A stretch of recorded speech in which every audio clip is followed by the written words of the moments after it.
हाँ जी। Hello and welcome to all my dear students. क्या हाल चाल है बेटा आप लोगों के, कैसे हैं आप सब लोग? तो भाई उम्मीद करता हूं सब बहुत बढ़िया होंगे। एक बार फिर से आप सब लोगों का वेलकम प्रयास जेई 2.0। हम लोग पढ़ रहे हैं कोऑर्डिनेशन कंपाउंड्स और आज इसका हम लोग करने वाले हैं lecture number 8। Yes, so good morning, नमस्कार, गुड मॉर्निंग। बताइए कैसे हैं सब लोग? सब बढ़िया हो? हालचाल सबके जोरदार एकदम, सब मजे में? हाँ जी, हाँ जी। ऑडियो वीडियो ठीक है मेरा? क्लियर आ रहा है ना? कोई दिक्कत नहीं है ना? Yes, good morning, good morning, नमस्कार, गुड मॉर्निंग। मैं भी बढ़िया भाई, मैं बहुत अच्छा हूं, बहुत बढ़िया, कोई परेशानी नहीं है। हाँ जी, हाँ जी, हाँ जी, बढ़िया बढ़िया। तो लास्ट क्लास में मैंने आपको कुछ क्वेश्चंस दिए थे, याद है क्या तुम्हें? है ना, जिसमें मैंने आपसे हाइब्रिडाइजेशन निकालने को बोला था कि आपको डिफरेंट डिफरेंट कुछ कंपाउंड्स दे रखे थे, कॉम्प्लेक्सेस, उसमें सेंट्रल एटम का हाइब्रिडाइजेशन निकालना था। एक बार के लिए मैं देख लेता हूं कौन कौन से एग्जांपल्स थे, है ना। तो हमें वो क्वेश्चंस तो करने ही है, साथ साथ आज हम लोग वीबीटी खत्म करेंगे और वीबीटी खत्म करके आज हमारी कोशिश रहेगी crystal field theory CFT start कर दी जाए, है ना। कोशिश नहीं, आज तो करना ही पड़ेगा, हम लोग कर ही देंगे, कोई दिक्कत नहीं है सच, है ना। चलिए फिर करेंगे स्टार्ट क्लास को, क्लास स्टार्ट की जाए। होमवर्क कर लिया सब लोगों ने? क्या बात है, वेरी गुड, है ना। हाँ, अबे किसका बर्थडे है? कौन बर्थडे, किसका बर्थडे, कुछ भी कौन फैला रहा है ये अफवाह? तुम्हें सुबह सुबह कोई काम नहीं है मतलब, है अफवाह फैलाने के अलावा? है, बाज आओ भाई, बाज आओ अपनी हरकतों से। है ना। हाँ, कोई किसी का बर्थडे नहीं है, मेरा तो नहीं है कम से कम, है ना। वो किसी का भी हो भले ही, और किसी का हो तो मुझे पता नहीं है, मेरा नहीं है भाई। ठीक है, चलो फिर करें स्टार्ट। हाँ, सेशन को किया जाए स्टार्ट। यस, सारे लोग तैयार हैं, है ना। हाँ, अब इस बर्थडे वाली भ्रांति से बाहर आओ और क्लास पे ध्यान दो, सारे लोग स्क्रीन पे ध्यान हो सबका, आ जाओ। तो देखो आज कुछ क्वेश्चंस हैं, है ना, प्रीवियस लेक्चर के, वो हम लोग डिस्कस करेंगे लेकिन अभी अभी नहीं, है ना, थोड़ी देर बाद हम लोग वो डिस्कस करेंगे। पहले मैं वीबीटी में कुछ और चीजें आपको बताऊंगा, क्रिस्टल फील्ड थ्योरी उसके बाद आएगा, ठीक है ना। तो वैलेंस बॉन्ड थ्योरी में मैं आपको पोस्टुलेट्स वगैरह लिखवा चुका था, है ना। पोस्टुलेट हम लोगों ने लिख लिए थे कि क्या होते हैं, कि सबसे पहले साहब जितना भी सेंट्रल मेटल का कोऑर्डिनेशन नंबर है, सेंट्रल मेटल के पास उतने वैकेंट ऑर्बिटल होंगे। लिगेंड, वो जो वैकेंट ऑर्बिटल्स हैं उनकी आपस में इंटरमिक्सिंग होगी, इस इंटरमिक्सिंग को हमने हाइब्रिडाइजेशन बोला था। और अब लिगेंड आएगा और इन हाइब्रिड ऑर्बिटल के साथ क्या करेगा, ओवरलैप कर लेगा और ओवरलैपिंग से बॉन्ड बन जाएगा, ठीक है ना। तो ये हम लोगों ने थ्योरी पढ़ ली थी। फिर हमने कहा था कि अगर आपका लिगेंड स्ट्रांग है तो वो अनपेयर्ड इलेक्ट्रॉन्स की पेयरिंग करवा देता है, अगर मान लो आपका लिगेंड वीक है तो वो अनपेयर्ड इलेक्ट्रॉन्स के साथ पेयरिंग नहीं करता, कोई छेड़खानी नहीं करता, ठीक है ना। फिर हमने कुछ एग्जांपल्स भी लिखे थे कि अगर मान लो अंदर वाला डी ऑर्बिटल यूज हो रहा है तो उसको आप इनर ऑर्बिटल कॉम्प्लेक्स बोलोगे, बाहर वाला डी ऑर्बिटल यूज हो रहा है तो उसको आउटर ऑर्बिटल कॉम्प्लेक्स बोला जाता है। यस, फिर हमने ये भी लिखा था कि अगर मान लो स्ट्रॉन्ग लिगेंड की वजह से आपका नंबर ऑफ अनपेयर्ड इलेक्ट्रॉन कम हो रहा है, स्पिन कम हो रही है, तो उसको लो स्पिन कॉम्प्लेक्स बोलोगे। और अगर स्पिन ज्यादा है ना, नंबर ऑफ अनपेयर्ड इलेक्ट्रॉन ज्यादा है, तो आप उसको हाई स्पिन कॉम्प्लेक्स का नाम दोगे। तो यहां तक हम लोग छोटी छोटी चीजें पढ़ चुके थे। लास्ट क्लास में मैंने आपको दो एग्जांपल भी करवाए थे, एक था वीक लिगेंड वाला, एक था स्ट्रॉन्ग लिगेंड वाला, है ना। यहां तक हम लोग कर चुके थे। आइए अब इसके बाद हम लोग कुछ और छोटी छोटी चीजें, फिर उसके बाद एक सीरीज थी, है ना, ये लिगेंड की स्ट्रेंथ का ऑर्डर था, है ना। ये क्या है, लिगेंड की स्ट्रेंथ का ऑर्डर है। मैंने आपसे कहा था जो स्ट्रॉन्ग लिगेंड वाले एग्जांपल्स हैं वो बात याद रख लेना, है ना, वो सिर्फ याद रख लेना। वीक वाले एज सच आपको याद रखने की जरूरत नहीं है, स्ट्रॉन्ग वालों को छोड़ के बाकी जितने भी होंगे सारे के सारे वीक होंगे, ठीक है। तो आओ अब मैं आपको कुछ एग्जांपल्स लेके बता देता हूं, है ना, और फिर उसके बाद हम लोग क्वेश्चंस की आगे सॉल्व करने वाले हैं। देखो जी, मान लेते हैं यहां पर मैं एग्जांपल लेता हूं वीक फील्ड लिगेंड का। यस, यहां पर मैं लिख दूंगा वीक फील्ड लिगेंड, ठीक है, और यहां पर मैं लिखने वाला हूं स्ट्रॉन्ग फील्ड लिगेंड, है ना। एक छोटी सी टेबल है, यस, एक छोटी सी टेबल है, बहुत ही आसान है ना। और यहां पर मैं लिखने वाला हूं कॉन्फ़िगरेशन, जो सेंट्रल मेटल है उसका कॉन्फ़िगरेशन, ठीक है। तो ये हम लोग एक छोटी सी टेबल बनाने जा रहे हैं, इससे आपको बहुत सारी चीजें समझ में आएगी और आपके लिए क्वेश्चन करना आसान हो जाएगा। देखो सबसे पहले मान लो आपका जो सेंट्रल मेटल है उसके डी ऑर्बिटल में एक इलेक्ट्रॉन है, D1 कॉन्फ़िगरेशन है, खुद सोच के देखो, है ना, D1 कॉन्फ़िगरेशन है। तो जो 1 इलेक्ट्रॉन होगा, यस, जो इलेक्ट्रॉन होगा वो इलेक्ट्रॉन कहां काम में आएगा, वो होगा सर 3D में। यस सर, ये रहा देखो 3D में वो एक इलेक्ट्रॉन प्रेजेंट है सर, ये इसका 4s है ना, और ये वाला इसका 4p है, कोई दिक्कत नहीं है, डन। वैसे ही अगर मान लो स्ट्रॉन्ग फील्ड लिगेंड होता, खुद सोच के देखो, अगर मान लो स्ट्रॉन्ग फील्ड लिगेंड होता तब भी कोई फर्क पड़ता है क्या, है ना, तब भी कोई फर्क पड़ता है क्या, ये 3D है, ये 4s है और ये 4p है। मुझे एक बात बताओ, यहां पर स्ट्रॉन्ग फील्ड लिगेंड और वीक फील्ड लिगेंड वाले केस में कोई भी डिफरेंस आएगा सर, नहीं आएगा, है ना, एक इलेक्ट्रॉन यहां रहेगा, एक इलेक्ट्रॉन यहां रहेगा। अब अगर मान लो मैं हाइब्रिडाइजेशन की बात करूं, ये हम लोग किसकी बात कर रहे हैं, कोऑर्डिनेशन नंबर 6 की बात कर रहे हैं बेटा, है ना, किसकी बात हो रही है, ये कोऑर्डिनेशन नंबर 6 की बात हो रही है। अब अगर मैं हाइब्रिडाइजेशन की बात करूं, तो यहां देखो आपको भाई कोऑर्डिनेशन नंबर 6 में हाइब्रिडाइजेशन या तो D2sp3 होता है या फिर sp3d2 होता है। अगर अंदर वाले दो ऑर्बिटल मिल जाए तो D2sp3 होगा, है ना, और बाहर वाले D मिले तो sp3d2 हो जाएगा। तो देखो यहां पर अंदर वाले दो ऑर्बिटल बिल्कुल खाली हैं, कोई दिक्कत ही नहीं है सर, यहां हाइब्रिडाइजेशन क्या हो जाएगा, D2sp3 हो जाएगा। कोई दिक्कत है क्या, है ना, कोई ये ना कहते साहब D4sp होगा या D4s होगा, ऐसा हाइब्रिडाइजेशन नहीं होता, है ना, ऐसा कोई हाइब्रिडाइजेशन नहीं होता। तो सिर्फ या तो D2sp3 या फिर sp3d2, तो अंदर वाले d ऑर्बिटल खाली हैं तो D2sp3 हो जाएगा। यस, और यहां पर भी अंदर वाले दो ऑर्बिटल आपको खाली मिल रहे हैं तो कोई दिक्कत है ही नहीं, बाहर जाने की जरूरत नहीं है, लोअर एनर्जी वाला ऑर्बिटल पहले बॉन्ड फॉर्मेशन में काम में आएगा, तो ये हो गया D2sp3। दोनों ही केसेस में जो आपका हाइब्रिडाइजेशन होगा वो क्या होगा, D2sp3 होगा। अब एक चीज देखो, ये तो बात हुई D1 कॉन्फ़िगरेशन की, मान लो D2 कॉन्फ़िगरेशन होता तब कुछ फर्क पड़ता क्या,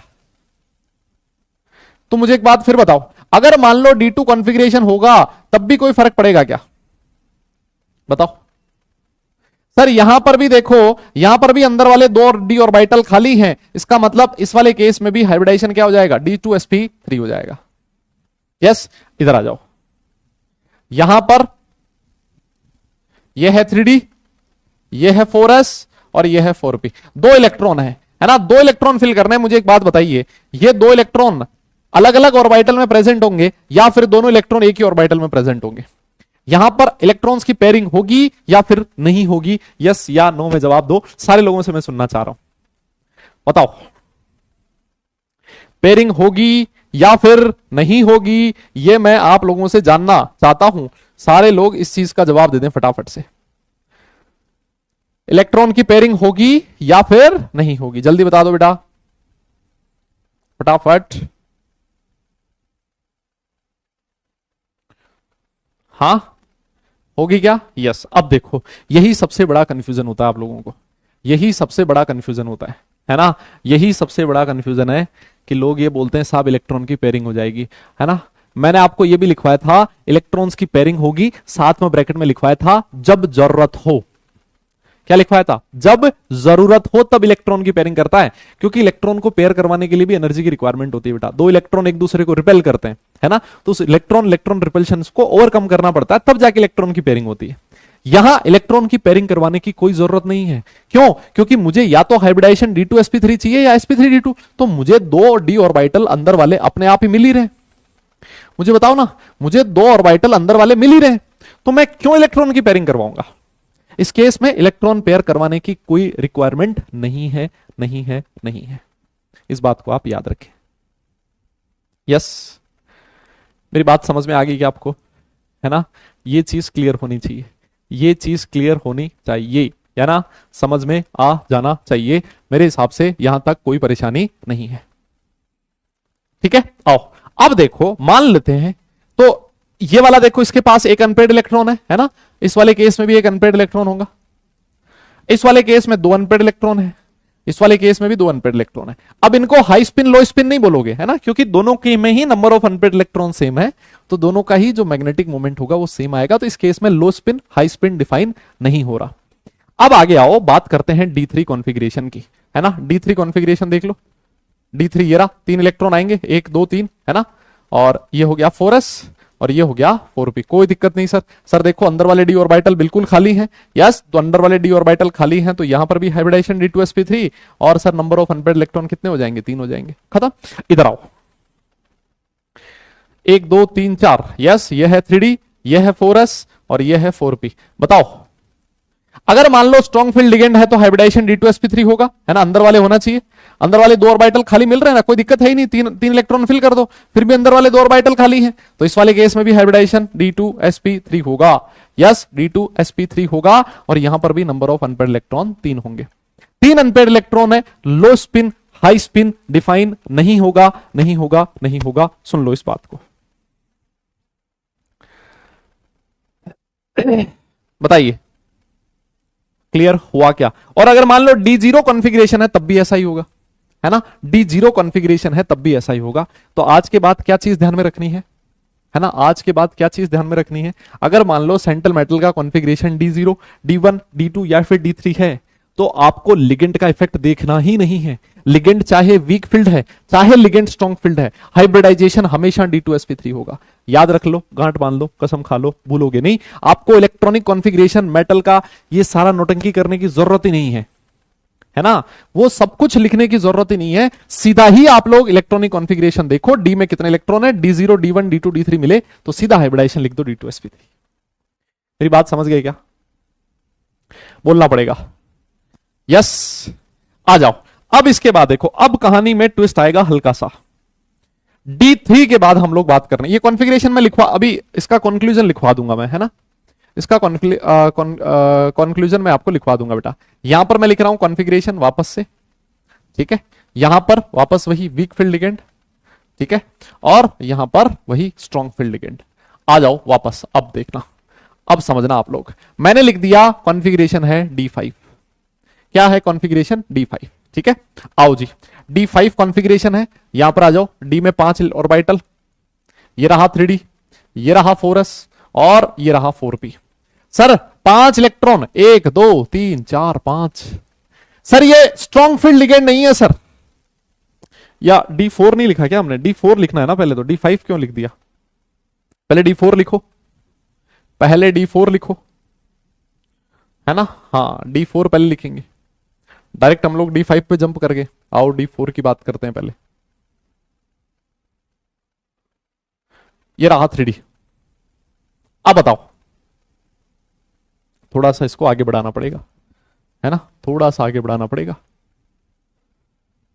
और ये है बेटा 4D। अब की बार देखना, है ना, तो सर देखो D में 4 इलेक्ट्रॉन है और ये स्ट्रॉन्ग फील्ड लिगेंड नहीं है सर, ये वीक फील्ड लिगेंड है, इलेक्ट्रॉन की पेयरिंग की बात होगी ही नहीं, इलेक्ट्रॉन की पेयरिंग की बात नहीं होगी। मैंने आपसे फिर कहा कोऑर्डिनेशन नंबर 6 में या तो हाइब्रिडाइजेशन sp3d2 होगा या फिर D2sp3 होगा।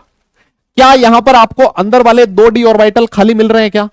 क्या आपको अंदर वाले 2 ऑर्बिटल खाली मिल रहे हैं क्या? नहीं मिल रहे सर, इसका मतलब D2sp3 नहीं हो सकता, और अगर D2sp3 नहीं होगा इसका मतलब इस केस में जो हाइब्रिडाइजेशन होगा वो sp3d2 हो जाएगा। कैसा होगा? sp3d2 होगा।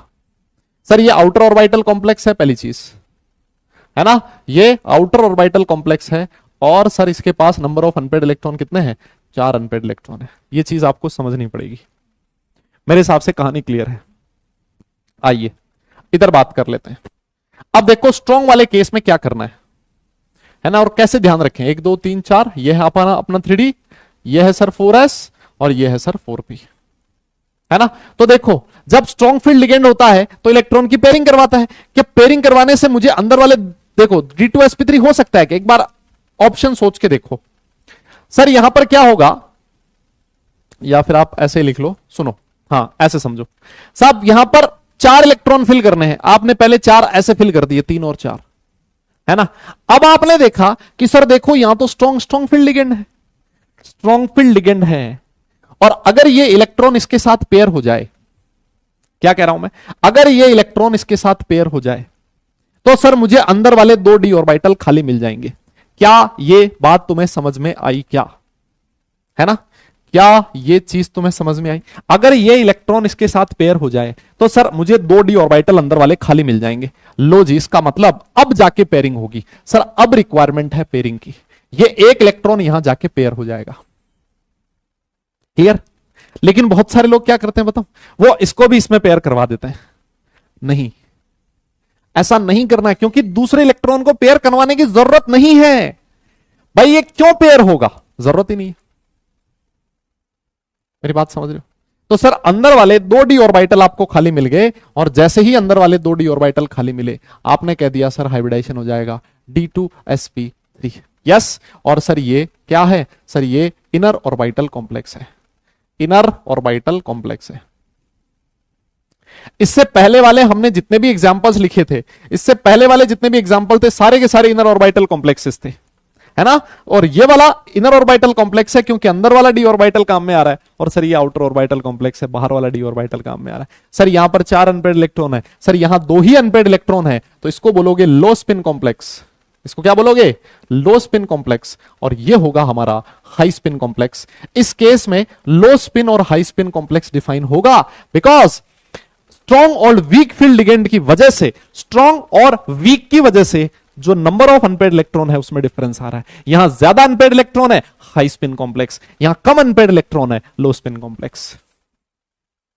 समझना पड़ेगा, यह चीज बड़ी इंपॉर्टेंट है। बताइए आपको यहां तक कोई परेशानी है या फिर नहीं है? है तो बताओ। नहीं है ना? पक्का? आओ अब तुम कर लोगे, ये D4 कॉन्फ़िगरेशन है ना। अब आ जाओ, अब इसके बाद वाले सारे एग्जांपल तुम बड़े आराम से कर लोगे, मुझे पता है। ये है सर D5 कॉन्फ़िगरेशन, है ना। D5 में आ जाओ, देखें सर 5 इलेक्ट्रॉन है, सर यहां तो कोई दिक्कत ही नहीं है, ये तो हमारा बेचारा वीक फील्ड लिगेंड है, कोई इलेक्ट्रॉन की पेयरिंग करवाएगा नहीं। तो ये रहा 4s, सर ये रहा 4p, और ये है सर 4d। अब फटाफट से सारे कर ला लो आप।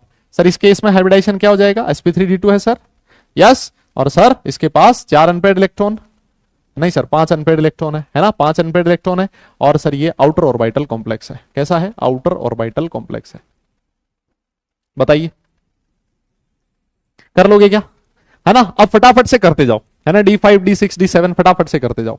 और सर यहां देखो 1 2 3 4, है ना। यह है सर 3d, यह है सर 4s, और यह है सर 4p, है ना। सर देखो मुझे D2sp3 क्या मिल सकता है? क्या स्ट्रॉन्ग वाले केस में पॉसिबिलिटी है, 5 अनपेयर्ड इलेक्ट्रॉन है।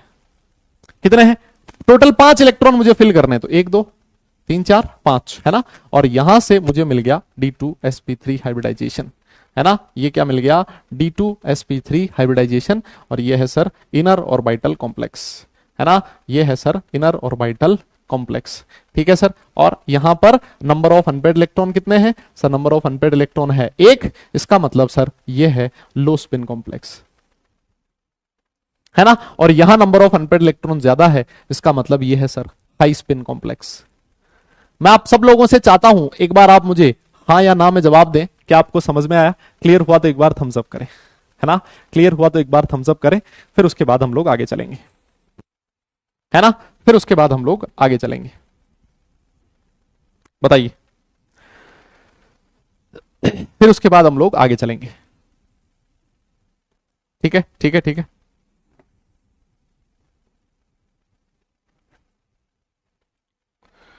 हो गया? क्लियर हुआ क्या? है ना। डन, डन है। यस, हाँ कोई स्टेबिलिटी नहीं देखनी D5 में, है ना, कि यहां पर सारे 1 में जाएंगे 2 में, वैसे नहीं करना है ना। सिमेट्रिक डिस्ट्रीब्यूशन, हाफ फील्ड वो वाला केस नहीं करना इधर। क्लियर ना। आओ अब थोड़ा और आगे बढ़ो, थोड़े और समझदार बनो, फिर उसके बाद बात करते हैं D6 कॉन्फ़िगरेशन की, है ना। अब ये चीज मैं फटाफट से करवाता जा रहा हूं। D6 कॉन्फ़िगरेशन है, ठीक है, वीक फील्ड लिगेंड है। तो अब समझना, ये है 3D, है ना। तो सिर्फ 3D वाला बता देता हूं, है ना, सिर्फ 3D वाला बता देता हूं, फिर उसके बाद आप खुद से कर लोगे। सर 6 इलेक्ट्रॉन है, 1 2 3 4 5। अब छठा तो होना ही पड़ेगा पेयर, भाई कोई पॉसिबिलिटी नहीं है ना, छठा तो पेयर होगा ही। तो सर इस केस में देखो अंदर वाले डी ऑर्बिटल नहीं मिलेंगे आपको, तो सर इस केस में भी हाइब्रिडाइजेशन जो होगा सर वो sp3d2 ही होगा। यस सर, जो कॉम्प्लेक्स होगा वो आउटर ऑर्बिटल कॉम्प्लेक्स होगा, ठीक है। और sir number of unpaired electron कितने इसके पास? 4 अनपेयर्ड इलेक्ट्रॉन है। मैग्नेटिक मोमेंट आप लोग निकाल सकते हो। यहां पर मैं लिख रहा हूं स्ट्रॉन्ग फील्ड लिगेंड वाला केस। आइए स्ट्रॉन्ग फील्ड लिगेंड वाला केस।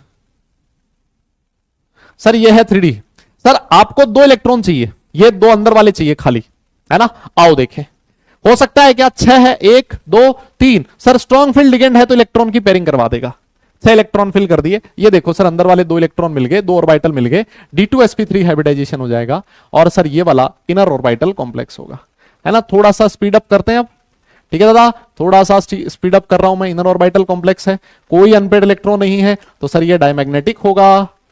यस, कैसा होगा सर? ये डायमैग्नेटिक होगा। सर ये लो स्पिन कॉम्प्लेक्स होगा, ठीक है। और सर ये वाला हाई स्पिन कॉम्प्लेक्स है ना, हाई स्पिन कॉम्प्लेक्स है। जिसके पास भी अनपेड इलेक्ट्रॉन होता है वो सारे के सारे पैरामैग्नेटिक होते हैं। तो ये पैरामैग्नेटिक, ये डायमैग्नेटिक। क्लियर हुआ? आइए अब मैं आपको एक और कॉन्फ़िगरेशन पे लेके चलता हूं जिसका नाम है D7। D7 कॉन्फ़िगरेशन है ना। यहां पर है मजा, यहां पर है मजेदार चीज। इस पे गांठ बांध लेना, इस पे थोड़ा स्टार मार्क करना है ना, इस पे स्टार मार्क करना। सर ये देखो, ये है 3D और सर 7 इलेक्ट्रॉन है, 1 2 3 4 5, ये हो गया सर 6, ये हो गया 7। सर इसका मतलब अंदर वाले इलेक्ट्रॉन नहीं है, तो sp3d2 लिख दो, कोई दिक्कत नहीं है ना। सर ये वाला आउटर ऑर्बिटल कॉम्प्लेक्स होगा, ठीक है। सर इसके पास 3 अनपेड इलेक्ट्रॉन है। आ जाइए इधर, है ना, इधर आ जाओ, इधर आ जाओ। सर D7 कॉन्फ़िगरेशन है, सुनना मेरी बात अच्छे से, गौर से सुनिएगा, गौर से सुनिएगा अच्छे से। यह है सर 1 2 3 4, यह है सर 3D, है ना। सर ये है 4s और सर ये है 4p और सर ये है 4d, है ना। ये है हमारा 4d। देखो होता क्या है, 7 इलेक्ट्रॉन है, आपने ऐसे फिल कर दिए 1 2 3 4 5 6 और 1 7, है ना। अगर मान लो D7 कॉन्फ़िगरेशन हो, सुनना मैं क्या कह रहा हूं गौर से, अगर D7 कॉन्फ़िगरेशन हो और स्ट्रॉन्ग फील्ड लिगेंड हो, वीक की बात नहीं हो रही, D7 configuration and strong field ligand, तो होता क्या है, ये जो 3D वाला इलेक्ट्रॉन है, 3D वाला इलेक्ट्रॉन यहां से उछल के कहां चला जाता है, 4D में चला जाता है ना। 3D वाला इलेक्ट्रॉन उछल के कहां चला जाएगा, 4D में। इलेक्ट्रॉन जो है वो एक्साइट हो जाएगा, इलेक्ट्रॉन का ट्रांसफर हो जाएगा from 3D to 4D, and this is non edge transference, है ना। इसको मैं आगे बोल आपके CFT में पढ़ाऊंगा इसका रीजन कहां पढ़ेंगे बेटा, CFT में। This is non edge transference, या फिर इसको आप लोग एक्साइटेशन भी बोल सकते हो। This is non edge transference. इसको आगे पढ़ेंगे कौन से वाले पार्ट में, CFT वाले पार्ट में इसको एक्सप्लेन करेंगे ऐसा क्यों हुआ, है ना। इसका रीजन CFT में समझेंगे। ऐसा मैं नहीं बोल रहा हूं कि याद रख लो, बिल्कुल नहीं बोल रहा, मैं इसका रीजन समझाऊंगा, एक्सप्लेन करूंगा, लेकिन कब, CFT में। क्योंकि अभी तक हम लोगों को वो जो ये चीज समझने के लिए जो इंफॉर्मेशन रिक्वायर्ड है वो हमारे पास नहीं है, वो जब हम लोग CFT पढ़ेंगे तब जाके हमें पता लगेगा, ठीक है ना। तो अभी थोड़ा सा विश्वास कर लो आप मेरे ऊपर, कर लोगे क्या, इतना हो जाएगा विश्वास आपसे, है ना। हाँ, तो अब देखो होता क्या है, ये जो 3D वाला इलेक्ट्रॉन है, मान लो ये जो इलेक्ट्रॉन है 3D वाला वो चला गया उछल के वहां, तो अब अंदर वाले d ऑर्बिटल आपको मिल गए खाली, अंदर वाले d ऑर्बिटल 2 खाली मिल गए, इसका मतलब हाइब्रिडाइजेशन D2sp3 हो जाएगा, है ना। और इसको क्या बोला जाएगा, इनर ऑर्बिटल कॉम्प्लेक्स आप लोग बोलोगे, ठीक है ना। और इसके पास सर एक अनपेड इलेक्ट्रॉन होगा, तो ये वाला लो स्पिन कॉम्प्लेक्स की कैटेगरी में आएगा, ये चीज आपको ध्यान में रखनी है। और ये वाला हाई स्पिन कॉम्प्लेक्स की कैटेगरी में आएगा, ये मैं चाहता हूं आप लोग ध्यान में रखें। बताइए D7 याद रख लोगे अलग से, बताओ बताओ, D7 तुम लोग अलग से याद रख लोगे क्या, पक्का है, पक्का है ना। और ऑब्वियस सी बात है, इलेक्ट्रॉन को यहां से यहां एक्साइट करने के लिए कुछ ना कुछ एनर्जी का रिक्वायरमेंट होगा, है ना, कुछ ना कुछ एनर्जी का रिक्वायरमेंट होगा, वो हम लोग आगे पढ़ेंगे। एक्साइटेशन वगैरह क्या है, ट्रांसफरेंस क्या है, जब CFT हम लोग पढ़ने वाले, CFT CFL नहीं, CFT। क्लियर है, ठीक है, ओके। तो अब आगे आइए, और लास्ट में आपको कॉन्फ़िगरेशन लिखवा देता हूं D8, है ना। D8 कॉन्फ़िगरेशन अगर होगा तो बताओ क्या होगा, वही होगा सर, मंजूर खुदा होगा, 1 2 3 4 5 6 7 8, है ना। ये रहा सर 8, वीक फील्ड लिगेंड है सर, इस केस में हाइब्रिडाइजेशन sp3d2 ही होगा। यस सर, ये आउटर ऑर्बिटल कॉम्प्लेक्स होगा, आउटर ऑर्बिटल कॉम्प्लेक्स होगा, और सर इसके पास 2 अनपेड इलेक्ट्रॉन होंगे। अगर मान लो स्ट्रॉन्ग फील्ड लिगेंड हुआ तो क्या होगा सर, देख लेते हैं स्ट्रॉन्ग फील्ड लिगेंड में क्या होगा, है ना।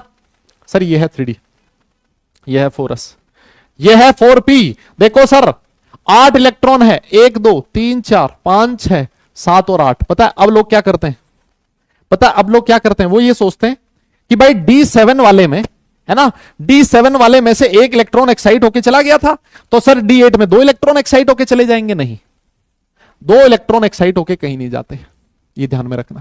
सर ये क्या बात हुई, एक तो भेज दिया था, 2 नहीं भेज रहे? अरे तो मुन्ना खुद एक बात बता, एक इलेक्ट्रॉन को एनर्जी एक्साइट करने के लिए चाहिए, यहां 2 इलेक्ट्रॉन है तो 2 को ज्यादा एनर्जी चाहिए, है ना। तो यहां एनर्जी का रिक्वायरमेंट बहुत हाई है, इस वजह से यहां पर कोई भी इलेक्ट्रॉन का ट्रांसफेरेंस नहीं होता, the transference is not observed. वो सिर्फ और सिर्फ D7 कॉन्फ़िगरेशन में ही ऑब्जर्व होता है, इस बात को याद रख लेना। और वो भी कब, जब क्या हो, स्ट्रॉन्ग फील्ड लिगेंड हो उस केस में। मेरी बात समझ गए क्या, है ना? अरे बोलना यार, ठीक है। तो इस केस में हाइब्रिडाइजेशन sp3d2 ही होगा। और सर ये वाला, इसको भी आउटर ही बोलोगे अब तो, अब कोई दिक्कत ही नहीं है। और सर यहां पर भी नंबर ऑफ अनपेड इलेक्ट्रॉन 2 ही होंगे, तो दोनों में number of unpaired electron same है, इसका मतलब यहां पर लो स्पिन हाई स्पिन डिफाइन नहीं होगा। समझे क्या? बोलो बोलो, है ना। हो सकता है आपने वीबीटी बहुत बार पढ़ा हो, लेकिन हो सकता है ऐसा भी कि इस तरह से ना पढ़ा हो, है ना, इस तरह से। अब देखो, अगर D8 में ये कंडीशन है तो D9 में भी सेम ही होगा। D9 में एक और इलेक्ट्रॉन आ जाएगा, sp3d2 होगा इस केस में भी, है ना। और नंबर ऑफ अनपेड इलेक्ट्रॉन 1 हो जाएंगे। यहां D8 है, D9 में यहां पर एक और इलेक्ट्रॉन आ जाएगा, तो सर यहां पर भी सेम सेम, है ना, हाइब्रिडाइजेशन यहां पर भी sp3d2 ही होगा, और यहां पर भी नंबर ऑफ अनपेड इलेक्ट्रॉन 1 ही होगा। तो लो स्पिन हाई स्पिन इस केस में भी डिफाइन नहीं होगा। क्लियर है, क्लियर है।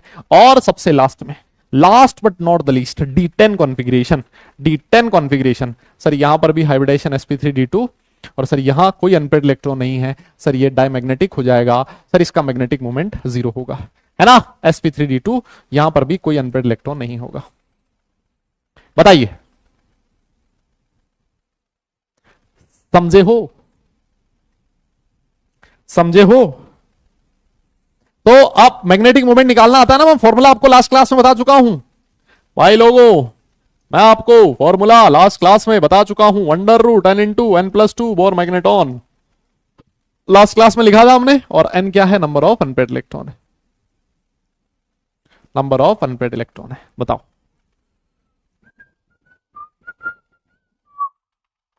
बोलिएगा बोलिएगा जनाब, बोलिएगा, है ना, फटाफट बताइएगा। यस यस यस, क्लियर है आप लोगों को? कोई परेशानी है तो बता दो, नहीं है तब भी बता दो, आगे चलेंगे फिर उसके बाद।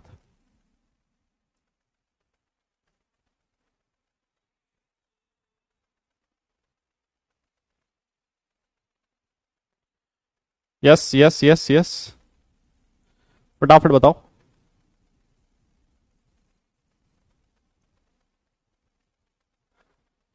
है क्या? नहीं है? चलो, तो अब इसके बाद हम लोग देख लेते हैं फाइनल रिजल्ट, है ना। फाइनल रिजल्ट क्या कहता है? फाइनल रिजल्ट हम लोग लिख रहे हैं कोऑर्डिनेशन नंबर 6 के लिए, ठीक है भरत?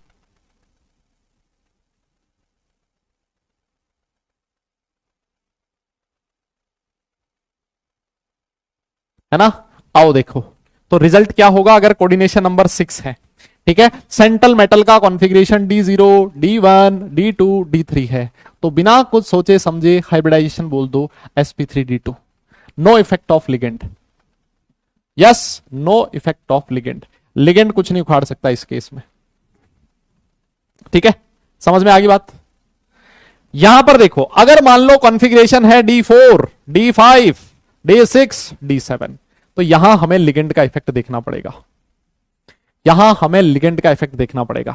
आप बोलोगे अगर मान लो वीक फील्ड लिगेंड है तो sp3d2 हाइब्रिडाइजेशन होगा, अगर मान लो स्ट्रॉन्ग फील्ड लिगेंड है तो D2 sp3 हाइब्रिडाइजेशन होगा। विश्वास ना हो तो चेक कर लो, ये देखो D6 वीक वाले में sp3d2, स्ट्रॉन्ग वाले में D2 sp3, वीक वाले में स्ट्रॉन्ग फील्ड sp3d2, और स्ट्रॉन्ग फील्ड लिगेंड वाले में D2 sp3। और चेक कर लो, D4 ये रहा, है ना, लो वाले में sp3d2 और स्ट्रॉन्ग वाले में D2 sp3, वीक वाले में D2 sp3 sp3d2 और स्ट्रॉन्ग वाले में D2 sp3। यस, उल्टा लिख दिया क्या? क्या लिखा है? हाँ, अरे सॉरी, इसमें उल्टा लिख दिया, हाँ इसमें उल्टा लिख दिया, D2sp3 होगा इसमें, हाँ यहां उल्टा लिख दिया। ठीक है ठीक है, all right all right all right. ठीक है भाई, क्षमा चाहते हैं हम आपसे, है ना। हाँ, तो ये वीक फील्ड हो गया sp3d2, और इस वाले स्ट्रॉन्ग फील्ड वाले में हो जाएगा D2sp3, D2sp3। ठीक है, ऐसे जो लिगेंड्स होंगे इनको आप लोग आउटर ऑर्बिटल कॉम्प्लेक्स बोलोगे। ठीक है, ये वाले आउटर ऑर्बिटल वाली कैटेगरी में आएंगे, और सर इस सब में ये हाई स्पिन कॉम्प्लेक्स होंगे, है ना, हाई स्पिन कॉम्प्लेक्सेस होंगे। इस वाले केस में ये इनर ऑर्बिटल कॉम्प्लेक्स होंगे। ठीक है, और सर ये क्या होंगे, लो स्पिन कॉम्प्लेक्स होंगे। ठीक है ना, ये क्या होंगे सर, लो स्पिन कॉम्प्लेक्स होंगे। और सर यहां जो है ना, यहां सारे के सारे लो स्पिन ही है, ये तो है ना D2sp3 है, सॉरी लो स्पिन नहीं, ये इनर ऑर्बिटल कॉम्प्लेक्स है, इनर ऑर्बिटल कॉम्प्लेक्स है। मैं आपको ये भी चीज बताना चाहता हूं, लो स्पिन और हाई स्पिन सिर्फ और सिर्फ इन्हीं कॉन्फ़िगरेशन के लिए डिफाइन है, D4 D5 D6 और D7। ठीक है ना। अब इसके बाद नेक्स्ट बचता है D8 D9 और D10 कॉन्फ़िगरेशन। इस केस में लिगेंड कुछ भी हो, लिगेंड कुछ भी हो, कुछ नहीं फर्क पड़ेगा, हाइब्रिडाइजेशन sp3d2 होगा, है ना। No effect of ligand, no effect of ligand. ठीक है ना, लिगेंड का कोई इफेक्ट नहीं होगा, सारे के सारे आउटर ऑर्बिटल कॉम्प्लेक्स होंगे, सारे के सारे आउटर ऑर्बिटल कॉम्प्लेक्स होंगे। बताइए, सारे के सारे आउटर ऑर्बिटल कॉम्प्लेक्स होंगे। ठीक है, बताओ, कोई दिक्कत, कोई दिक्कत। सर आपके पीछे कोई है, कोई बात नहीं बेटा, मैं डरता थोड़ी हूं, है। बताइए, क्लियर है क्या? अच्छा, अब राइटिंग भी देख ली तुमने, शिकायत का मौका मिलना चाहिए सर हमें। आप जिस दिन थोड़ा सा भी हल्का पढ़ाओगे ना, हल्का पढ़ाने का मतलब आप जिस दिन थोड़ा सा भी लाइट ले लोगे ना, कि आपने हैंड राइटिंग अच्छे से मोती जैसे नहीं बनाए, तो हम तो खटाक से बोल देंगे सर, हम कुछ भी करें कोई फर्क नहीं पड़ता, है ना सर, हम कुछ भी करें, पढ़े ना पढ़े। हम अब वही अगर मैं तुम्हारे खुद के नोट्स देखूं ना, है ना, अपने खुद के नोट्स देख लेना। पहली बात तो आधे लोग बनाते नहीं होंगे तुम में से नोट्स, है ना, और जो लोग बनाते भी होंगे ना नोट्स, वो कॉपी में कीड़े मकोड़े छोड़ रखे हो जैसे, ऐसे नोट्स बन रहे होंगे। मेरी वाली हैंडराइटिंग तो उससे कई लाख गुना अच्छी होगी, गारंटी दे सकता हूं मैं। और ये तो तब है जब मैं फटाफट लिख रहा हूं, क्योंकि ये तीन बार तो पढ़ा दिया आज ही, है ना। हाँ, लेकिन हमारी तो सर मतलब हमारे तो सारे गुना माफ है सर, आप कुछ गलती मत करो बस, आपने कुछ कर दी तो हम निपटा देंगे आपको, है ना। आओ फिर एग्जाम्पल लिखते हैं, और फटाफट से तुम मुझे CrNS36 हाइब्रिडाइजेशन कैलकुलेट करके बताओ खटाखट, ये वाला। और मैंने आपको लास्ट क्लास में कौन कौन से दिए थे एग्जाम्पल, हैं जी, Ni NS363+, मैंने आप लोगों को शायद लास्ट क्लास में भी कुछ एग्जाम्पल दिए थे, मेरे पास एक मिनट में देखता हूं कौन कौन से एग्जाम्पल मैंने आपको करने को दिए थे लास्ट क्लास में। 6 वाले में से एक तो यही था, ठीक है, एक था FeH2O6 3+, FeH2O6 3+, ठीक है ना। और कौन सा रहा होगा, FeCN6 4-, और एक रहा होगा FeCN6 3-, ये रहा होगा, है ना। तो फटाफट से ये जो मैंने आपको ट्रिक बताई है, यस जो मैंने आपको ट्रिक बताई है, इस ट्रिक से खटाखट निपटा दो, फटाफट निपटाओ, देखें एकदम सारे निपटा दो, फटाफट सारे निपटा दो, अभी कर लो, अभी करो ये सारे के सारे एग्जांपल्स, है ना। मैं 1 मिनट में वापस आता हूं, ठीक है, 1 मिनट का टाइम दो आप मुझे, ये वापस से करो।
हो गया? यस यस यस यस, बताओ जल्दी से, हो गया क्या? ये शुरू वाले दो कर लिए होंगे आप लोगों ने, बताइए। यस यस यस यस, जल्दी बताइए जल्दी बताइए जल्दी बताइए। देखो सर यहां पर क्रोमियम की ऑक्सीडेशन स्टेट कितनी है? +3 है ना? देखो सर क्रोमियम का इलेक्ट्रॉनिक कॉन्फ़िगरेशन क्या होता है? AIR 4s1 3d5। अगर मैं सर क्रोमियम 3+ लिख दूं तो ये कॉन्फ़िगरेशन बन जाएगा AIR 3d3। क्या हो जाएगा? 3d3 हो जाएगा। अरे बोलो ना, ये बनेगा क्या? और D3 कॉन्फ़िगरेशन है, अभी आपको बताया था अगर D3 कॉन्फ़िगरेशन हो तो हमेशा D2sp3 होगा। हमेशा क्या होगा? D2sp3 होगा। चेक करने की कोई जरूरत ही नहीं है। अगर आप इसमें चेक करोगे ना तो 3 अनपेड इलेक्ट्रॉन आएंगे, है ना? 3 अनपेड इलेक्ट्रॉन आएंगे, वो आप लोग चाहो तो चेक कर सकते हो और इसके अकॉर्डिंग मैग्नेटिक मोमेंट भी निकाल सकते हो गया खत्म। खट ऐसे करते देखते कुछ नहीं सॉल्व किया आपने। हाँ सर निकल क्या होता है? सर निकल होता है AIR 4s2 3d8, यही होता है सर। निकल की ऑक्सीडेशन स्टेट है +3। सर ये देखो निकल +3 है, इसका मतलब सर ये बन जाएगा 3d7। अब D7 में चेक करना पड़ेगा, D7 में चेक करना पड़ेगा सर, D7 में चेक करना पड़ेगा। यहां पर लिगेंड कैसा है? स्ट्रॉन्ग फील्ड लिगेंड है। तो अभी आपको बताया था D7 कॉन्फ़िगरेशन, D7 और स्ट्रॉन्ग फील्ड लिगेंड, तो हाइब्रिडाइजेशन क्या हो जाएगा? D2sp3 हो जाएगा। यस सर ये इनर ऑर्बिटल कॉम्प्लेक्स है और सर ये लो स्पिन कॉम्प्लेक्स होगा। बताओ कोई दिक्कत है तो तुम बता दो मुझे। यस ऐसे ऐसे होते हैं क्वेश्चन, ऐसे, है ना? ऐसे ऐसे होते हैं क्वेश्चन, लेकिन जब आप लोगों ने अच्छे से पढ़ा हो तब, है ना? 10 सेकंड, 10 सेकंड तो शायद मैं ज्यादा बता रहा हूं। हाइब्रिडाइजेशन निकालने का question within 10 seconds, VBT 10 second से कम टाइम में 4 नंबर आ गए तुम्हें, खटाक निपटाओ। लेकिन उसके पीछे कॉन्सेप्ट समझ में आना चाहिए, रटना नहीं। रटाया नहीं मैंने कुछ भी, समझाया है ना? आओ नेक्स्ट वाले में, Fe। सर Fe जो है इसका इलेक्ट्रॉनिक कॉन्फ़िगरेशन होता है AIR 4s2 3d6। सर यहां Fe का ऑक्सीडेशन स्टेट है +3। जैसे ही सर +3 हुआ ये बन गया सर AR 3d5। सर यहां जो H2O है वो सर वीक फील्ड लिगेंड है। आप देख लो D5 वीक फील्ड लिगेंड क्या होता है? सर sp3d2 होगा। कैसा होगा? sp3d2 होगा। बताओ बोलिए, अरे बोलो कोई दिक्कत है? सर आउटर ऑर्बिटल कॉम्प्लेक्स है और सर 5 है ना, 5 अनपेड इलेक्ट्रॉन होंगे। चेक कर लेना इसमें अनपेड इलेक्ट्रॉन कितना आएगा? 5 आएगा, है ना? पांचों के पांचों अनपेड इलेक्ट्रॉन होंगे। सर ये हाई स्पिन कॉम्प्लेक्स होगा। कैसा होगा?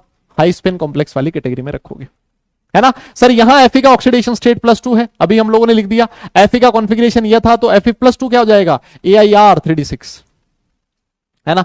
और sir CN strong field ligand है। D6 configuration strong field ligand, बताइए बे।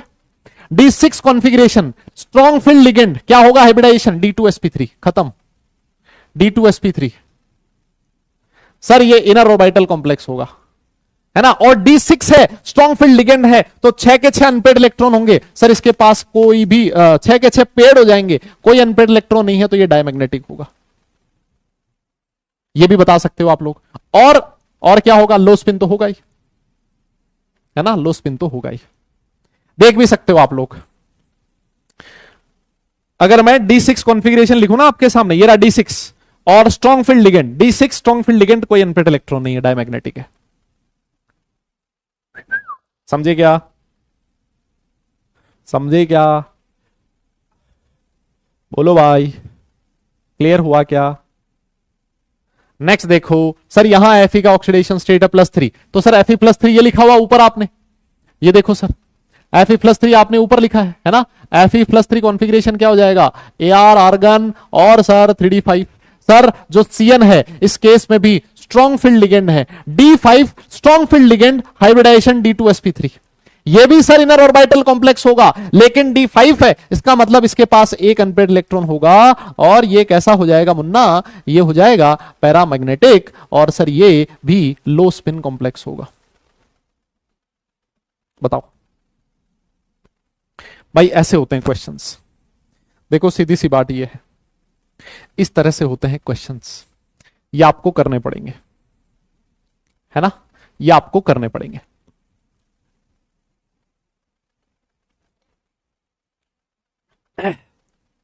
क्लियर है क्या? क्लियर है क्या?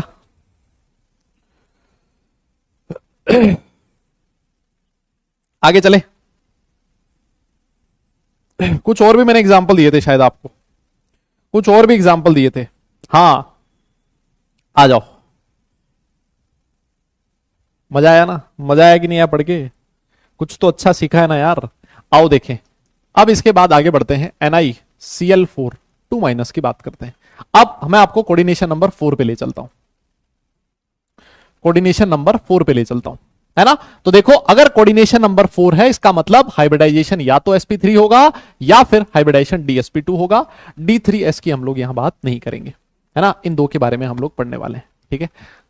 अब एटॉमिक नंबर भी तुम याद ना रखो तो फिर तो मेरी जान ले लो तुम, है ना। सारे काम मैं ही कर दूं तुम्हारे लिए। कह रहा सर एटॉमिक नंबर याद रखेंगे ना, उसमें जोर आता है ना सर। इलेक्ट्रॉनिक कॉन्फ़िगरेशन लिखते हैं ना, उसमें भी जोर आता है सर। टाइम तो लगता ही है सर। आप कैसे बोल रहे हो 10 सेकंड में हो जाएगा? मतलब कुछ भी है, कुछ भी। आओ सर, यहां निकल का ऑक्सीडेशन स्टेट है +2। सर निकल जो है इसका क्या होता है, इलेक्ट्रॉनिक कॉन्फ़िगरेशन Ar4s2 और कितना होता है 3d8। और सर अगर आपने Ni2+ लिख दिया ना, Ni2+ लिख दिया ना, इसका मतलब ये बन गया सर Ar3d8। आइए बात कर लेते हैं D8 कॉन्फ़िगरेशन की। ये रहा सर 3d, ये है सर 4s और ये है सर 4p। अब तुम मुझे एक बात बता दो, अब तुम मुझे खटाखट से एक बात बता दो, यस ये Cl- स्ट्रॉन्ग फील्ड लिगेंड है या फिर वीक फील्ड लिगेंड है? खुद ही बता दो। Cl- sir week field ligand है, बेचारा कोई छेड़खानी नहीं करता, जैसे इलेक्ट्रॉन लेके आओगे वैसे भर देगा, इलेक्ट्रॉन की पेयरिंग नहीं करवाता। 1 2 3 4 5 6 7 8 इलेक्ट्रॉन पेयर करवा दी, इस तरह से हो गए सर। सर 4 वैकेंट ऑर्बिटल होना चाहिए क्योंकि कोऑर्डिनेशन नंबर 4 है। तो सर अंदर वाले कोई ऑर्बिटल हमारे पास है नहीं, तो हाइब्रिडाइजेशन हो जाएगा sp3। sp3 है, इसका मतलब ज्योमेट्री हो जाएगी टेट्राहेड्रल। सर इसके पास 2 अनपेड इलेक्ट्रॉन है, इसका मतलब सर ये पैरामैग्नेटिक होगा। बताओ, कोई है दिक्कत तो बता दो, है भाई? कोई है परेशानी तो बता दो, है क्या? बोलो बोलो।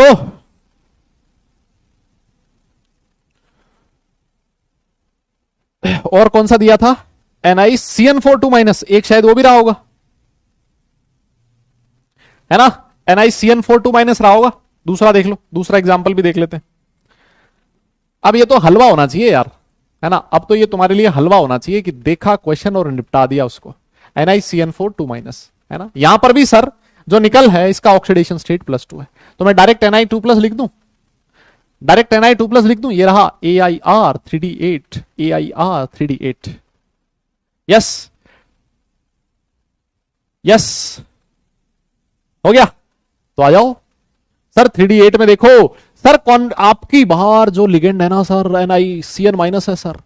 सर ये तो स्ट्रॉन्ग फील्ड लिगेंड है सर, है ना। कैसा है सर? ये स्ट्रॉन्ग फील्ड लिगेंड है। तो आ जाओ, थोड़ा तसल्ली से भरना इलेक्ट्रॉन, है ना, थोड़ा तसल्ली से भरना इलेक्ट्रॉन। 1 2 3 4, ये है सर 3D, यह है सर 4s और यह है सर 4p।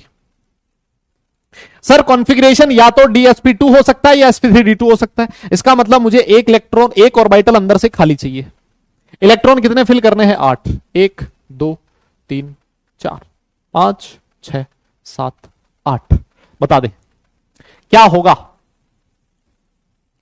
मैं क्या लिख दूं? कोई लिख रहा है dsp3। बेटा dsp3 क्या होता है? ये है क्या होता है dsp3? कुछ है क्या? है नहीं साहब, dsp2 होगा। हाइब्रिडाइजेशन क्या होगा? dsp2 होगा, ठीक है ना। dsp2 है, इसका मतलब ज्योमेट्री कैसी हो जाएगी? स्क्वायर प्लेनर हो जाएगी सर। कैसी हो जाएगी बेटा? स्क्वायर प्लेनर हो जाएगी, है ना, स्क्वायर प्लेनर हो जाएगी। और सर इस केस में इसके पास कोई अनपेड इलेक्ट्रॉन नहीं है, इसका मतलब ये डायमैग्नेटिक होगा सर। कैसा होगा सर? ये डायमैग्नेटिक होगा सर। बताइए, क्लियर है? स्क्वायर प्लेनर ज्योमेट्री और डायमैग्नेटिक। क्या इस तरह के क्वेश्चंस आप लोग खत्म नहीं कर सकते? जेई में भरे पड़े हैं, भरे पड़े इस तरह के क्वेश्चंस। हाइब्रिडाइजेशन पूछता है, लो स्पिन हाई स्पिन पूछता है, ज्योमेट्री पूछता है, इनर ऑर्बिटल आउटर ऑर्बिटल पूछता है, मैग्नेटिक मोमेंट पूछता है, पैरामैग्नेटिक है या फिर डायमैग्नेटिक है ये पूछता है। आपके सामने सब कुछ, कुछ रटना नहीं है, सीधा सीधा सा क्वेश्चन है, सॉल्व कर लो, है ना। कुछ याद भी मत रखो, मैं तो कहता हूं इस मेथड से आके कर लो भले, लेकिन करो क्वेश्चन, है ना। एक और एग्जांपल दिया था शायद, NiCO4 और दिया होगा, है ना। हाँ एक और था एग्जांपल में NiCO4, ठीक है। हाँ ये वाला था NiCO4, यस NiCO4। आइए यहां पर सर निकल का ऑक्सीडेशन स्टेटस 0, है ना। तो सर निकल जो है उसका इलेक्ट्रॉनिक कॉन्फ़िगरेशन क्या है, Ar4s2 3d8 होता है ना। Ar4s2 3d8 होता है। और सर हमारा जो CO होता है ना, CO जो CO होता है ना सर, CO कैसा है सर, CO है स्ट्रॉन्ग फील्ड लिगेंड। कैसा है CO है, कैसा कैसा है बताओ। कोबाल्ट नहीं है भाई, ये क्या है, कार्बोनाइल, है ना, स्ट्रॉन्ग फील्ड लिगेंड। आओ तो सर देखो ये है 3D, है ना। ये है सर 3D, कितने इलेक्ट्रॉन है, 1 2 3 4 5 6 7 और 8, 8 हो गए ना सर। ये है 4s, सर यहां पर 4s में भी 2 इलेक्ट्रॉन है सर, ये है 4p, और सर ये है इसका 4d, है ना। 4d की जरूरत नहीं पड़ेगी। अब देखो मेरी बात अच्छे से सुनना सर, CO जो होता है वो स्ट्रॉन्ग फील्ड लिगेंड होता है सर। स्ट्रॉन्ग फील्ड लिगेंड है, इसका मतलब इलेक्ट्रॉन्स को पेयर करवा देगा, इसको यहां पेयर करवा दो। अनपेड इलेक्ट्रॉन तो इसको देखा या नहीं, नहीं सुहाता है ना। तो इसने इसको पेयर करवा दिया, yellow yellow yellow yellow yellow जी। अब इसके पास 4s खाली हो गया, और सर 4p में 3 खाली हो गए। अब मजा आ गया सर, अब सर एकदम जबरदस्त मजा आ गया। sp3 हाइब्रिडाइजेशन क्या हो जाएगा, sp3 हो जाएगा। और इस केस में ज्योमेट्री टेट्राहेड्रल होगी। यस सर, इसके पास कोई अनपेड इलेक्ट्रॉन नहीं है, तो सर ये डायमैग्नेटिक होगा। बताओ, बहुत सारे लोग ना गलत फहमी पाल लेते हैं। क्या पाल लेते हैं, गलत फहमी। भाई कुछ भी पालो, गलत फहमी मत पालो, है ना। तो बहुत सारे लोग गलत फहमी ये पाल लेते हैं कि उनको अगर स्ट्रॉन्ग फील्ड लिगेंड दिख जाए ना, तो वो या तो D2sp3 लिख देंगे 6 कोऑर्डिनेशन नंबर में, या DsP2 लिख देंगे 4 कोऑर्डिनेशन नंबर में। गलत है ना, ऐसा ऐसा गलत फहमी मत पालियो तुम, है ना। ऐसी गलत फहमी मत पालियो तुम, मैं पहले ही बोल देता हूं, ये गलत फहमी यहां जाके निपट जाएगी तुम्हारी। ठीक है, क्लियर है, बोलो बोलो, है ना। ये CO स्ट्रॉन्ग फील्ड लिगेंड होते हुए भी हाइब्रिडाइजेशन sp3 है ना। तो आपको गलत फहमी नहीं पालनी, कहने का मतलब ये है, मैं आपको ये बताना चाहता हूं।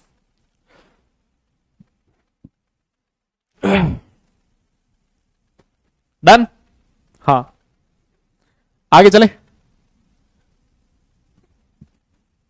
आगे चले, आगे चले।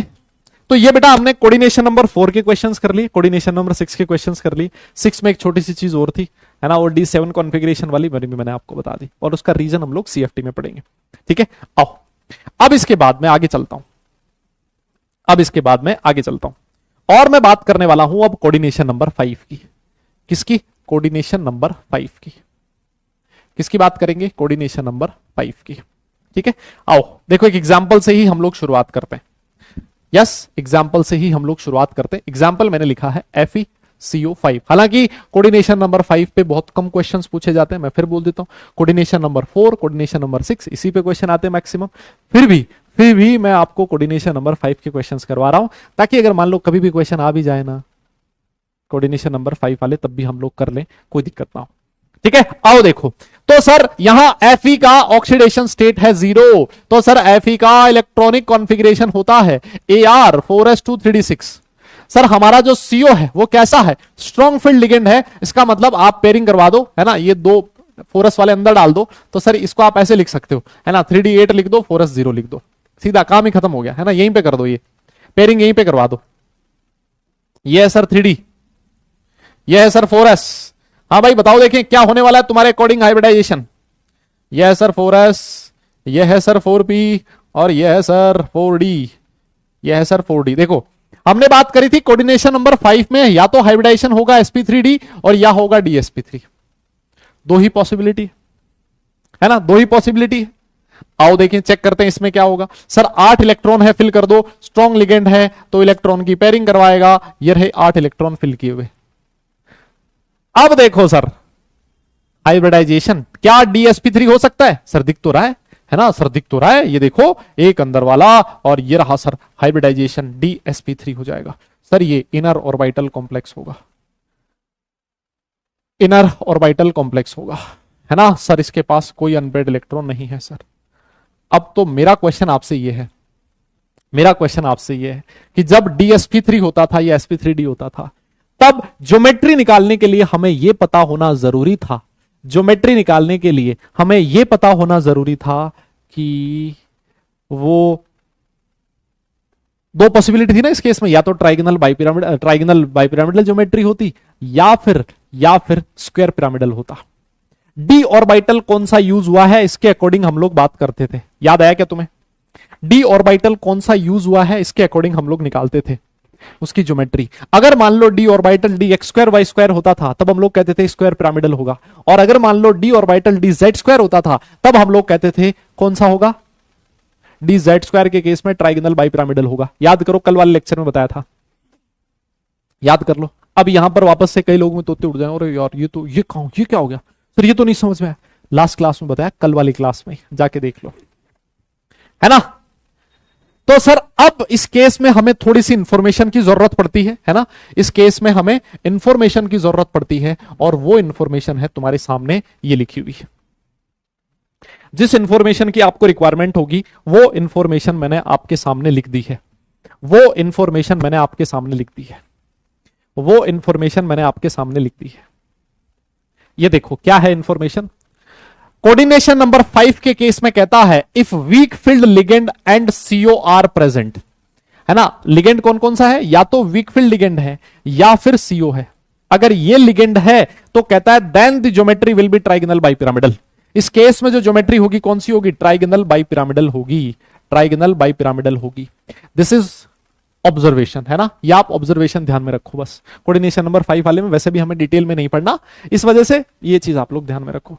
तो अब देखो वीक फील्ड लिगेंड और सीओ, तो ट्राइगोनल बाइपिरामिडल ज्योमेट्री, इसका मतलब इस केस में जो डी ऑर्बिटल यूज होगा वो कौन सा होगा? डीजेड स्क्वायर होगा, है ना। ऑर्बिटल कौन सा यूज होगा? डीजेड स्क्वायर होगा। और कहता है अगर मान लो आपका स्ट्रॉन्ग फील्ड लिगेंड है, उस केस में ज्योमेट्री कैसी होगी? स्क्वायर पिरामिडल होगी, स्क्वायर पिरामिडल होगी, है ना। और स्क्वायर पिरामिडल है, इसका मतलब जो डी ऑर्बिटल यूज हुआ है वो कौन सा है? D X square Y square. बताइए बताइए, समझ में आया क्या? समझ में आया आपको? समझ में आया क्या? बोलो भाई बोलो, हुआ क्या? क्लियर हुआ क्या? कोई दिक्कत नहीं है। तो इस वाले केस में आ जाओ, इस वाले केस में आओ। देखो सर कोऑर्डिनेशन नंबर 5 है, कोऑर्डिनेशन नंबर 5 के साथ साथ लिगेंड कौन सा है? सर सीओ है, लिगेंड सीओ है। इसका मतलब डी ऑर्बिटल कौन सा यूज होगा? डी जेड स्क्वायर यूज होगा। और सर इसका जो ज्योमेट्री है वो ट्राइगोनल बाइपिरामिडल होगा। ज्योमेट्री कैसा होगा? ट्राइगोनल बाइपिरामिडल होगा। बताओ।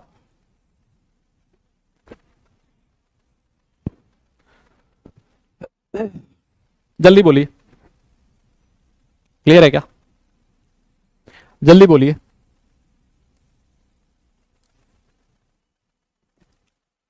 यस।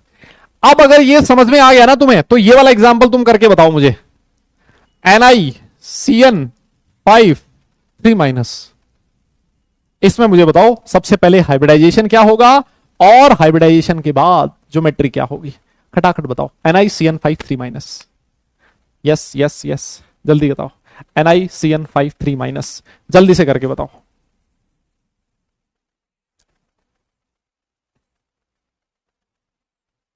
जल्दी से करके बताओ बेटा।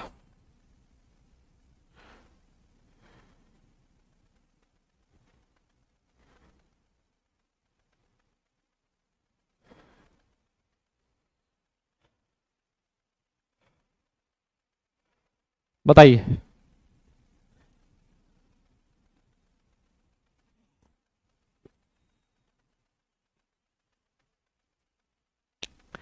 ज्योमेट्री बताना बेटा, ज्योमेट्री क्या होगी?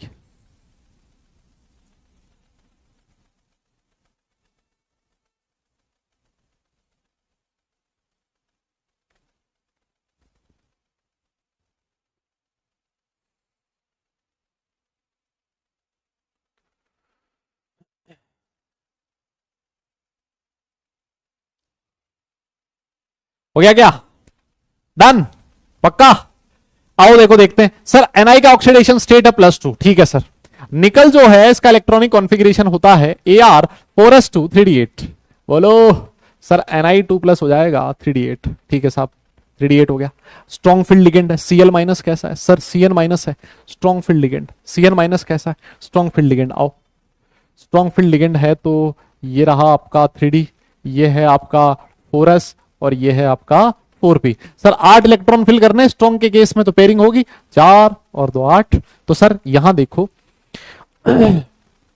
अंदर वाला एक डी ऑर्बिटल खाली मिल गया, इसका मतलब हाइब्रिडाइजेशन हो जाएगा dsp2। और कोई अनपेड इलेक्ट्रॉन नहीं है सर, अनपेड इलेक्ट्रॉन नहीं है सर, इसका मतलब ये कैसा होगा? ये सर डायमैग्नेटिक होगा। बोलो कैसा होगा? डायमैग्नेटिक होगा, हो जाएगा। और सर इस केस में देखो लिगेंड है हमारा Cn-, तो मैंने देखो आपको बताया था अभी, अगर आपका स्ट्रॉन्ग फील्ड लिगेंड हो, किसको छोड़ के? CO को छोड़ के। देखो बहुत सारे लोग ना गलत फहमी पाल लेते हैं, फिर से मैं बता देता हूं, बहुत सारे लोग ये पाल लेते हैं गलत फहमी कि वीक फील्ड लिगेंड और CO, इसका मतलब सर CO है ना वो वीक फील्ड लिगेंड की तरह बिहेव कर रहा है। नहीं, इसका मतलब ये नहीं है, इसका मतलब ये नहीं है कि जो CO है वो वीक फील्ड लिगेंड है। नहीं, week field ligand and CO अगर है तब ट्राइगोनल बाइपिरामिडल ज्योमेट्री होगी। ऐसा नहीं है कि CO यहां वीक फील्ड लिगेंड की तरह बिहेव कर रहा, नहीं, CO स्ट्रॉन्ग फील्ड लिगेंड ही है, बट स्टिल ये किसकी तरह बिहेव, यहां पर ज्योमेट्री क्या देगा? ये ट्राइगोनल बाइपिरामिडल देगा, ठीक है। आओ हाँ बेटा हाइब्रिडाइजेशन क्या हो जाएगा? sp2 नहीं, dsp2 में तो 4 ही होता है, dsp3 हो जाएगा। सर कोई अनपेड इलेक्ट्रॉन नहीं है, डायमैग्नेटिक होगा। और अगर स्ट्रॉन्ग फील्ड लिगेंड है तो सर स्ट्रॉन्ग फील्ड लिगेंड के केस में स्क्वायर पिरामिडल ज्योमेट्री होती है। डी ऑर्बिटल कौन सा यूज होगा? सॉरी, डी ऑर्बिटल कौन सा यूज होगा? डी ऑर्बिटल होगा सर dx² y²। और सर इस केस में जो ज्योमेट्री होगी वो होगी स्क्वायर पिरामिडल। कैसा होगा? स्क्वायर पिरामिडल होगा। कैसा होगा? स्क्वायर पिरामिडल होगा। बताओ मेरे हिसाब से तो बात समझ में आई गई होगी यार, अब तक तो बात समझ में आई होगी, है ना? अरे स्पिन का पता दिख ही तो रहा है, ओ अकल के अंधे, इधर देख मेरी आंखों से देख, ये देख कोई अनपेड इलेक्ट्रॉन दिख रहा है क्या तुझे? नहीं दिख रहा ना, अनपेड इलेक्ट्रॉन नहीं है, स्पिन 0 होगी इसकी। एक अनपेड इलेक्ट्रॉन होगा, एक अनपेड इलेक्ट्रॉन का स्पिन कितना होता है? हाफ होता है। पेयरिंग हो जाती है जब इलेक्ट्रॉन किसका +½ इसका -½ कैंसिल कर देता है तो स्पिन 0 हो जाती है।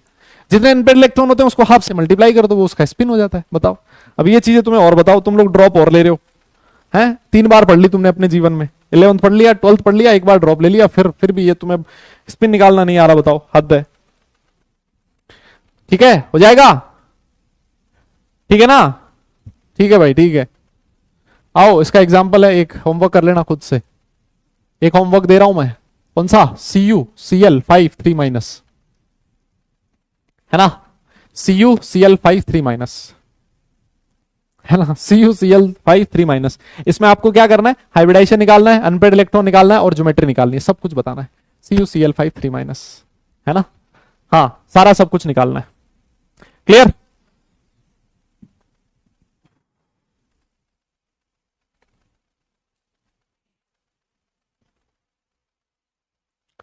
ठीक है, done done done done done.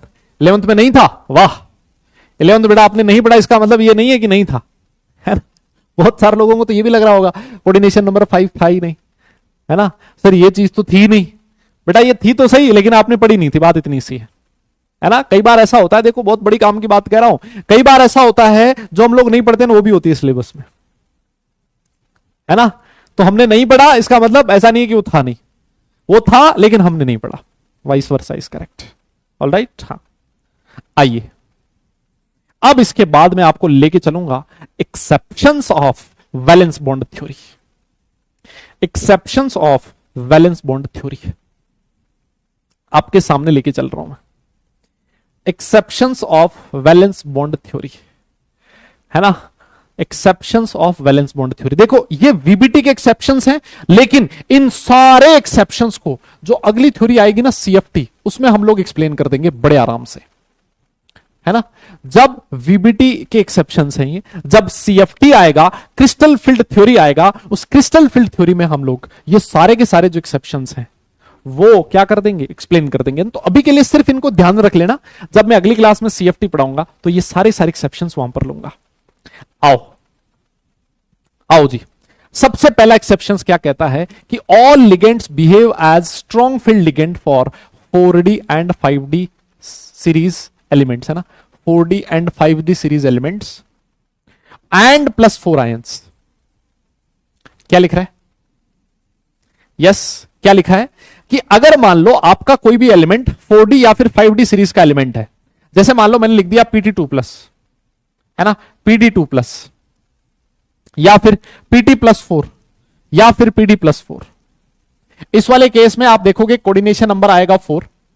इस केस में देखो, अगर इसका मैं इलेक्ट्रॉनिक कॉन्फ़िगरेशन लिखूंगा ना तो ये बनेगा D8, है ना, और ये बनेगा D6 कॉन्फ़िगरेशन। आप लोग चाहो तो कॉन्फ़िगरेशन निकाल के देख लेना यार, है ना, पीडी और पीटी का कॉन्फ़िगरेशन आपकी श्रद्धा है, वो आप लोग चाहो तो देख लेना, है ना। ये D8 बनेगा और ये D6 कॉन्फ़िगरेशन बनेगा, मैं पहले ही बोल देता हूं, है ना। आप लोग चाहो तो निकाल के देख लेना, इलेक्ट्रॉनिक कॉन्फ़िगरेशन तुम्हें लिखना आता ही है। इस केस में जो कोऑर्डिनेशन नंबर है वो है 4, कोऑर्डिनेशन नंबर 4, और इस वाले केस में कोऑर्डिनेशन नंबर 6। अब समझना तुम, सर पीटी और पीडी कौन सी सीरीज के हैं? एक 4D का है, एक 5D का है। तो जब भी ये आए, आपको लिगेंड का इफेक्ट देखना ही नहीं है, आपको लिगेंड का इफेक्ट देखना ही नहीं है। क्यों? क्योंकि सारे के सारे लिगेंड्स इनके लिए स्ट्रॉन्ग फील्ड लिगेंड की तरह बिहेव करते हैं। क्यों करते हैं इसका रीजन आगे पढ़ेंगे, है ना, इसका रीजन आगे पढ़ेंगे। आइए, तो इस केस में हमेशा जो हाइब्रिडाइजेशन आएगा वो DsP2 होगा, और इस केस में जो हाइब्रिडाइजेशन आएगा वो हमेशा D2sp3 होगा।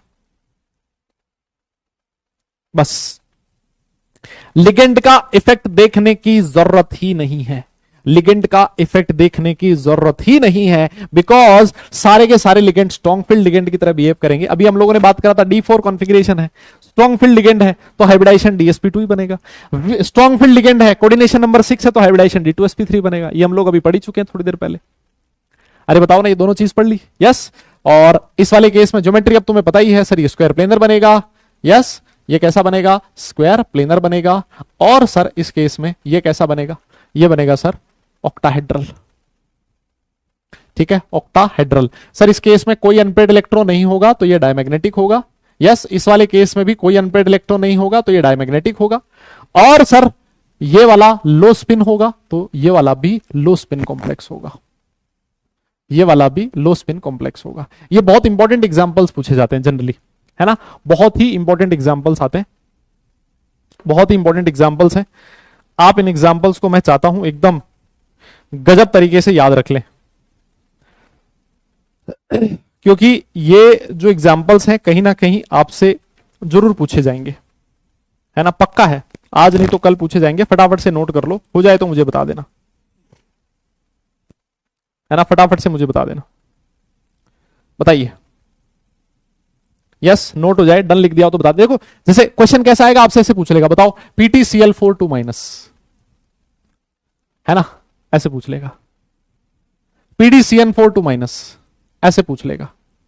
बताइए हाइब्रिडाइजेशन क्या होगा क्या नहीं होगा? सीधा कोऑर्डिनेशन नंबर 4 है, पीटी और पीडी आ गया, coordination number 4, PT+2 PD+2, coordination number 4 है दोनों का, +2 है, D8 कॉन्फ़िगरेशन होगा। बिना कुछ सोचे समझे लिख दो DsP2 हाइब्रिडाइजेशन, बिना कुछ सोचे समझे, कुछ टेंशन लेने की जरूरत ही नहीं, है ना, सीधा।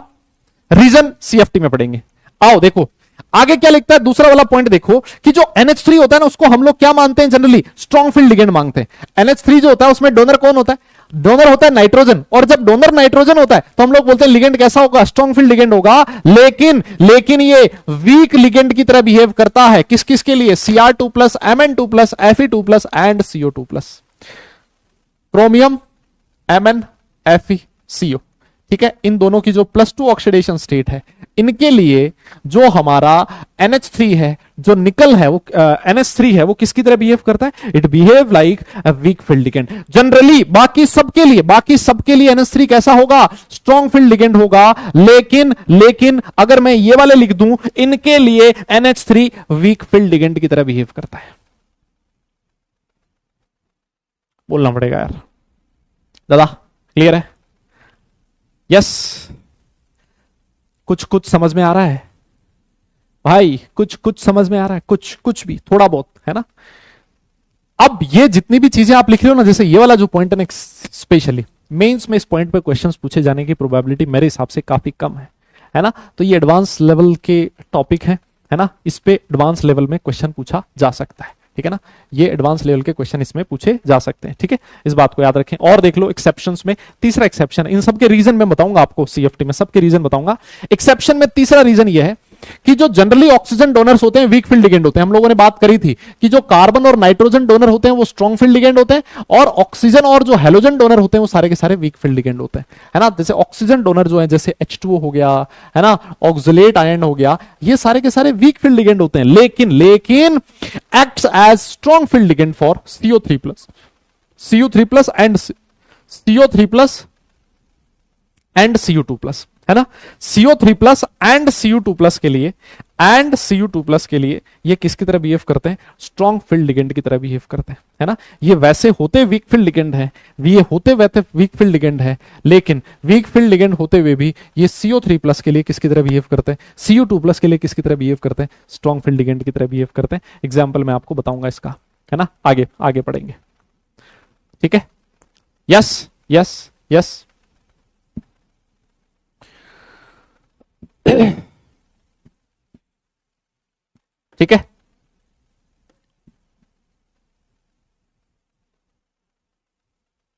ठीक है, ठीक है, ठीक है।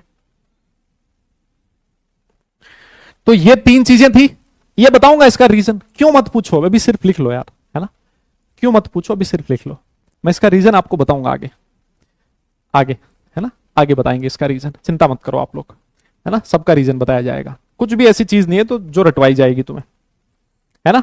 अब देखो, अब मान लो आपके पास एक से ज्यादा टाइप के लिगेंड हो, केस ऑफ मिक्स्ड लिगेंड्स, इस पे भी मेंस में अभी तक तो क्वेश्चन पूछा नहीं गया है, क्या पता पूछ ले तो पता नहीं, एडवांस में इस पे जनरली क्वेश्चन पूछे जाने की प्रोबेबिलिटी है ना। अगर मान लो ऐसा हो कि कोई कॉम्प्लेक्स ऐसा है जिसमें वीक लिगेंड भी है, स्ट्रॉन्ग लिगेंड भी है, अभी तक हमने जितने भी एग्जांपल्स पढ़े हैं, देख लो, इस वाले में सिर्फ एक ही लिगेंड था, इसमें भी एक ही लिगेंड था, अभी तक हमने जितने भी एग्जांपल्स लिखे हैं, और जनरली यही वाले एग्जांपल्स पूछे जाते हैं, जनरली यही वाले एग्जांपल्स एग्जाम में पूछे जाते हैं, लेकिन भैया एडवांस है, एडवांस में कुछ भी चीज पूछ सकता है वो, सब जगह हम लोगों ने ऐसे एग्जांपल्स लिखे हैं जिसमें सिर्फ और सिर्फ एक ही लिगेंड हो, सिर्फ और सिर्फ एक ही लिगेंड हो, ठीक है ना।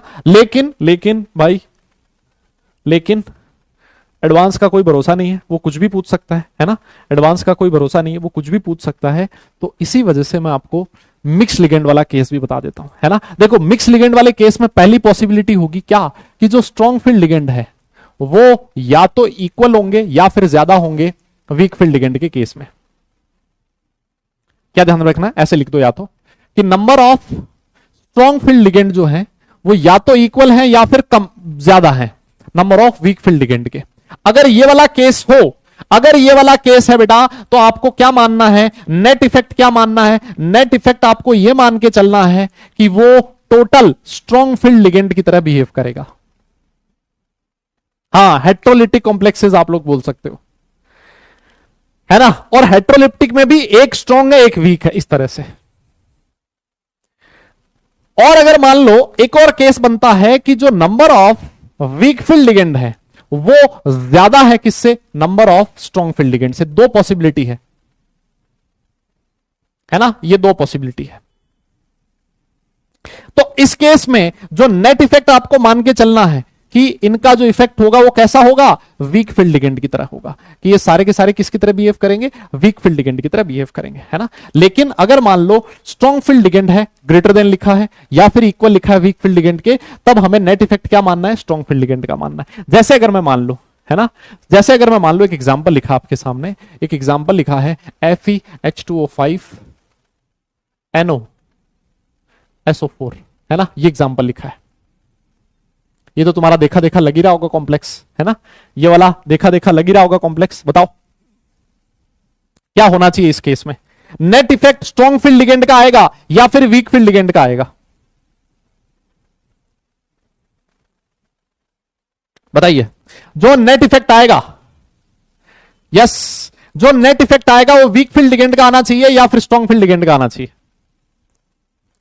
अरे बोलो ना, नेट क्या आएगा, दिख ही रहा है सर, ये देखो, हम तो सर H2O को जानते हैं, सोच लो, हम तो सर ये जानते हैं कि ये वीक फील्ड लिगेंड होता है, ये वीक फील्ड लिगेंड है सर, दिख ही रहा है, इसका हमें पता ही नहीं है। मान लो NO का मुझे पता ही नहीं है कि वीक फील्ड लिगेंड है या स्ट्रॉन्ग फील्ड लिगेंड है, कोई फर्क ही नहीं पड़ता, है ना। नहीं पता है तो क्या दिक्कत है, कोई फर्क ही नहीं पड़ता। ये भले ही स्ट्रॉन्ग भी होता तब भी वीक फील्ड लिगेंड ज्यादा है, तो जो नेट इफेक्ट आता वो वीक फील्ड लिगेंड का आता, है ना। और मैं उसी के अकॉर्डिंग इसका क्वेश्चन सॉल्व करता, ये मानते हुए कि ये वीक फील्ड लिगेंड है। 6 वीक फील्ड लिगेंड है इसके पास, कितने, 6 वीक फील्ड लिगेंड्स है। मेरी बात समझ गए। आओ एग्जांपल्स की बात करते हैं। इस वाले केस में एक एग्जांपल लेता हूं। जैसे मान लो मैंने लिखा है CO H2O3 F3, ये लिखा है। आओ बताइए बताइए, जो नेट इफेक्ट आएगा, जो नेट इफेक्ट आएगा वो वीक फील्ड लिगेंड का आएगा या फिर स्ट्रॉन्ग लिगेंड का आएगा। बेटा इक्वल वाला केस लिखा तो है, ये रहा, देखिए रहा इक्वल वाला केस, है ना दादा, ये रहा इक्वल वाला केस। एक बच्चा पूछ रहा है सर इक्वल हुआ तो क्या करेंगे, दोनों सेम नंबर में हो तो ये देख, ये रहा मुन्ना, ये इक्वल हुआ तो स्ट्रॉन्ग फील्ड लिगेंड ज्यादा माना जाएगा। हाँ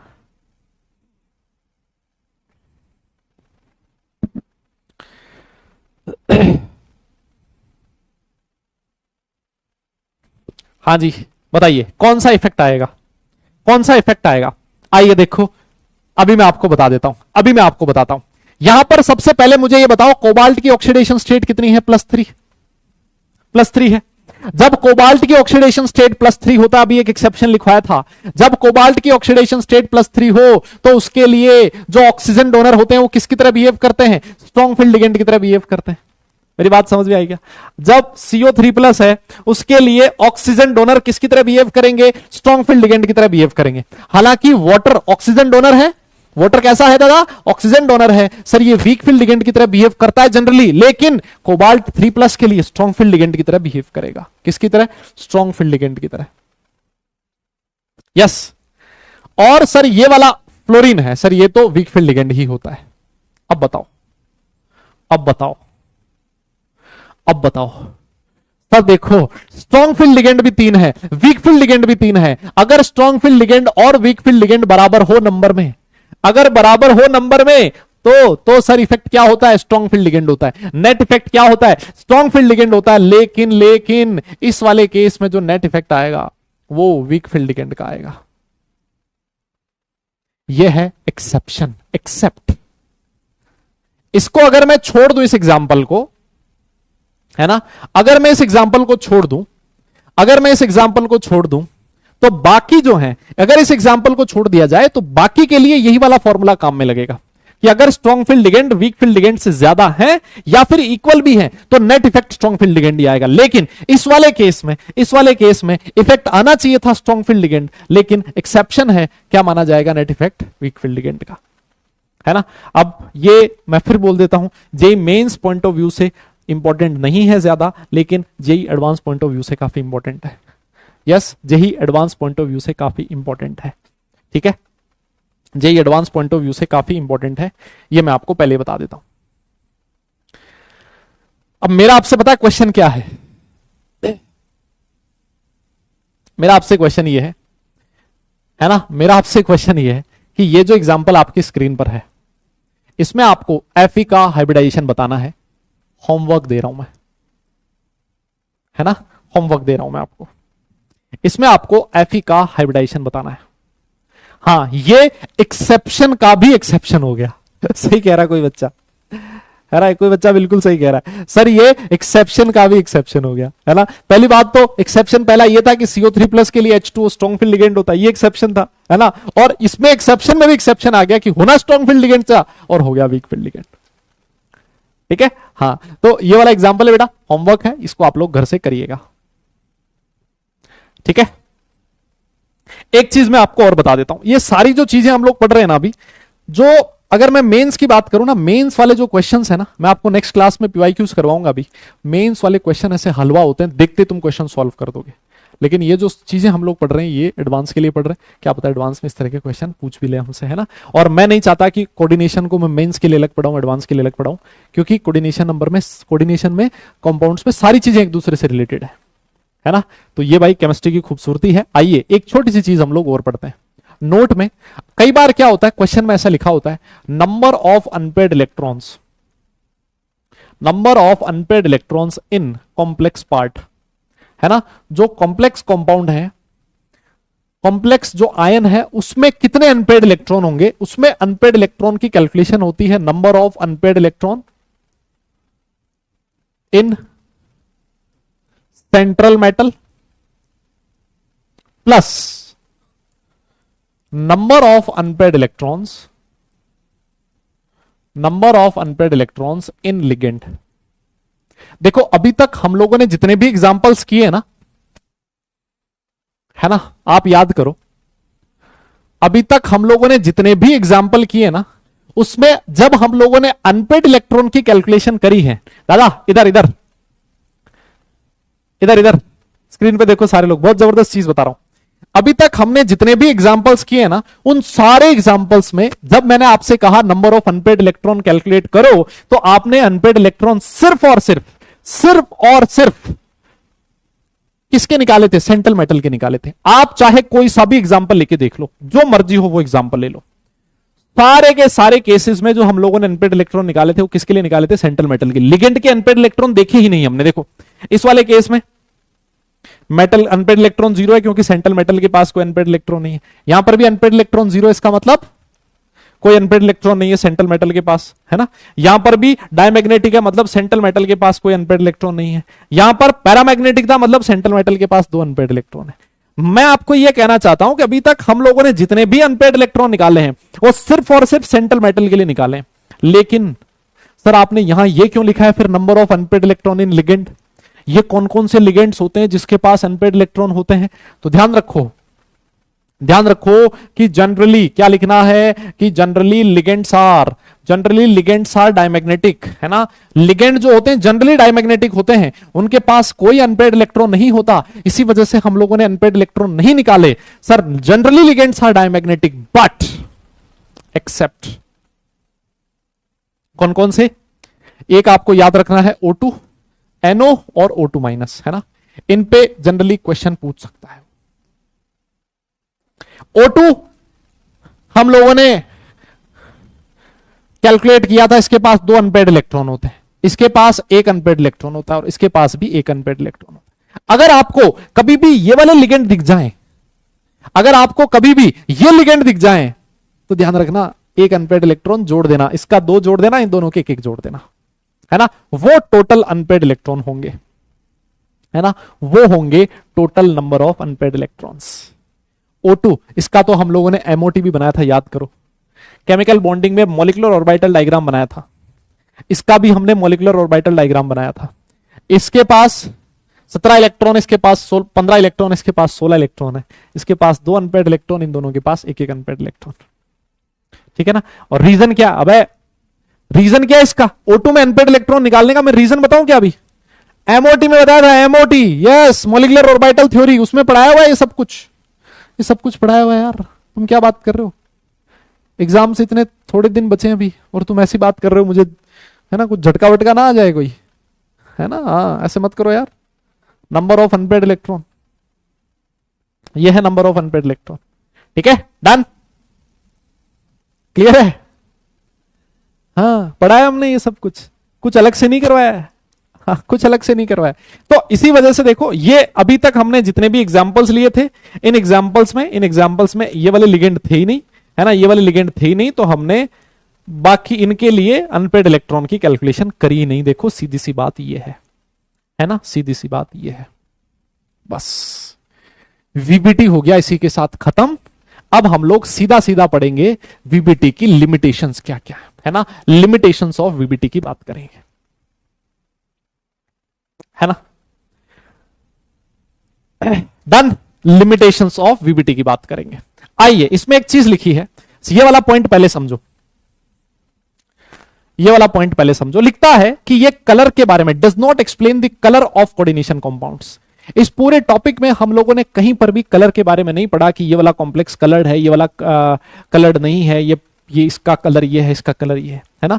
वीबीटी थ्योरी के अकॉर्डिंग आप कभी भी कलर ऑफ द कॉम्प्लेक्स के बारे में नहीं समझा पाते, तो इसके बारे में कौन समझाएगा? CFT समझाएगा, जिसको हम लोग आगे पढ़ेंगे।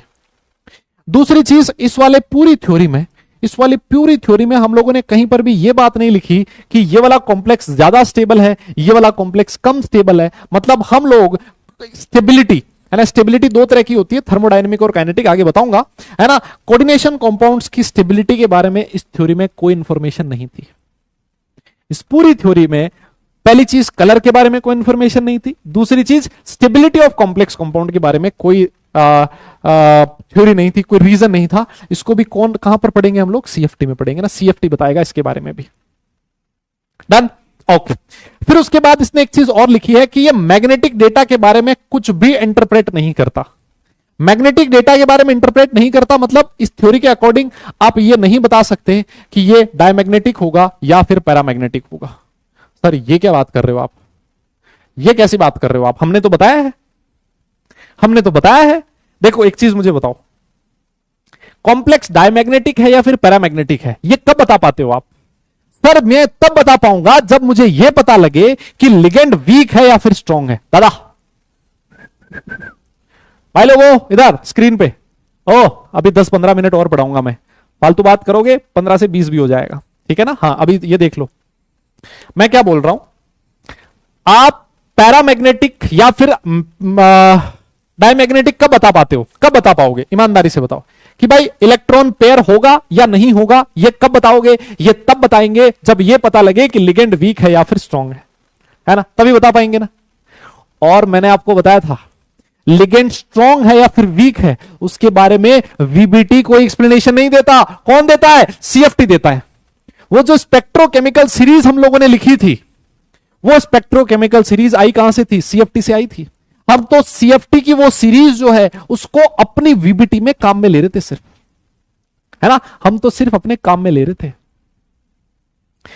वो एक्सप्लेनेशन नहीं देता। इस बात को याद रखोगे आप। मेरी बात समझ में आई क्या? क्या ये चीज तुम्हें क्लियर हुई क्या? तो जब तक आपको ये नहीं पता होगा कि लिगेंड स्ट्रांग है या फिर वीक है, तब तक आप नहीं बता सकते कि वो मैग्नेटिक डेटा क्या है, वो पैरामैग्नेटिक है या फिर डायमैग्नेटिक है। और सीएफटी ने बताया कि लिगेंड स्ट्रांग है या फिर वीक है। यस, तो इस वजह से ये भी नहीं बता पाएंगे। ये भी कौन बताएगा? सीएफटी बताएगा। ठीक है, और देखो लिमिटेशंस। हां, इसमें जब तक आपको यह नहीं पता लगेगा कि लिगेंड वीक है या फिर स्ट्रांग है, तब तक आप यह नहीं बता पाओगे कि इलेक्ट्रॉन की पेयरिंग करवाएगा या नहीं करवाएगा। और जब तक हमें यह नहीं पता लगेगा कि पेयरिंग करवाएगा या नहीं करवाएगा, तब तक आप यह नहीं बता पाओगे कि कॉम्प्लेक्स टेट्राहेड्रल होगा या फिर स्क्वायर प्लेनर होगा। भाई अगर मान लो पेयरिंग हो जाती थी तो हाइब्रिडाइजेशन DsP2 होता था, जब पेयरिंग नहीं होती थी तो हाइब्रिडाइजेशन sp3 होता था। यहां स्क्वायर प्लेनर होता था, यहां टेट्राहेड्रल होता था। लेकिन पेयरिंग होगी या नहीं होगी ये कौन बताता था? ये तो बताता है कौन? लिगेंड का नेचर। और लिगेंड की नेचर के बारे में वीबीटी बताता नहीं, सीएफटी बताता है। इसका मतलब ये वाली इंफॉर्मेशन भी आप लोग अगर सिर्फ वीबीटी पढ़ते, मान लो सीएफटी नहीं आया होता, क्या कह रहा हूं, अगर सीएफटी नहीं आया होता तो ये सारी चीजें हम लोग नहीं बता पाते। ये तो सीएफटी आया, सीएफटी ने कुछ चीजें बताई, फिर सीएफटी की एप्लीकेशन हमने वीबीटी में लगाई। लेकिन अभी मैंने बोला नहीं है कि ये कौन कौन सी चीज सीएफटी से आई है। ठीक है, और देखो, it does not distinguish between weak and strong ligands, है ना। इससे ये पता ही नहीं लगता कि ये लिगेंड वीक है या फिर लिगेंड स्ट्रॉन्ग है। ये कहां से पता लगेगा? सीएफटी से। ये भी कहां से पता लगेगा? सीएफटी से। मेरे हिसाब से बात समझ में आई आपको, है ना। तो ये एग्जाम्पल्स हैं जो आपके सामने लिखे। क्लियर? समझ में आ गई है आपको बात? Yes yes. लेकिन आजकल पता होता क्या है? आजकल सीधा सा क्वेश्चन ये आता है कि बताओ NiNS3 6 3+, इसमें निकल का हाइब्रिडाइजेशन बताओ, निकल की ज्योमेट्री बताओ। डायरेक्ट क्वेश्चन ये आता है। अब उसमें लिखा हुआ नहीं होता कि इसको वीबीटी से करना है या फिर सीएफटी से करना है ना, ये लिखा हुआ ही नहीं होता। तो हम लोग किसके अकॉर्डिंग करते हैं? करते क्वेश्चन वीबीटी के अकॉर्डिंग है। एप्लीकेशन कौन सी काम में लेते हैं? सीएफटी की। ठीक है ना। लेकिन आपको ये पता होना चाहिए कि भाई वीबीटी कौन कौन सी चीजें नहीं बता पाया था, तो ये चीजें वो नहीं एक्सप्लेन कर पाया था। डन है। तो इन चीजों को एक्सप्लेन करने के लिए हमें जरूरत पड़ी थी किसकी? क्रिस्टल फील्ड थ्योरी की। किसकी जरूरत पड़ी थी हमें? क्रिस्टल फील्ड थ्योरी की, सीएफटी, है ना, सीएफटी। हालांकि ऐसा नहीं है कि जो सीएफटी है वो सारी चीजें बता देगा, नहीं, इसकी भी लिमिटेशंस हैं। लेकिन इसकी लिमिटेशन के बाद जो नई थ्योरी आती है लिगेंड फील्ड थ्योरी, वो हमारे सिलेबस का पार्ट नहीं है, उसको हम लोग नहीं पढ़ेंगे, है ना। तो हम लोग सबसे लास्ट थ्योरी जो है बॉन्डिंग से रिलेटेड, है ना, बॉन्डिंग से रिलेटेड सबसे पहली थ्योरी हम लोगों ने पढ़ी थी वर्नर थ्योरी, दूसरी थी वैलेंस बॉन्ड थ्योरी, तीसरी है क्रिस्टल फील्ड थ्योरी। ठीक है, आइए तो सीएफटी पढ़ने से पहले, सीएफटी पढ़ने से पहले मैं आपको कुछ चीजें बताना चाहता हूं, है ना, कुछ चीजें मैं आपको बताना चाहता हूं।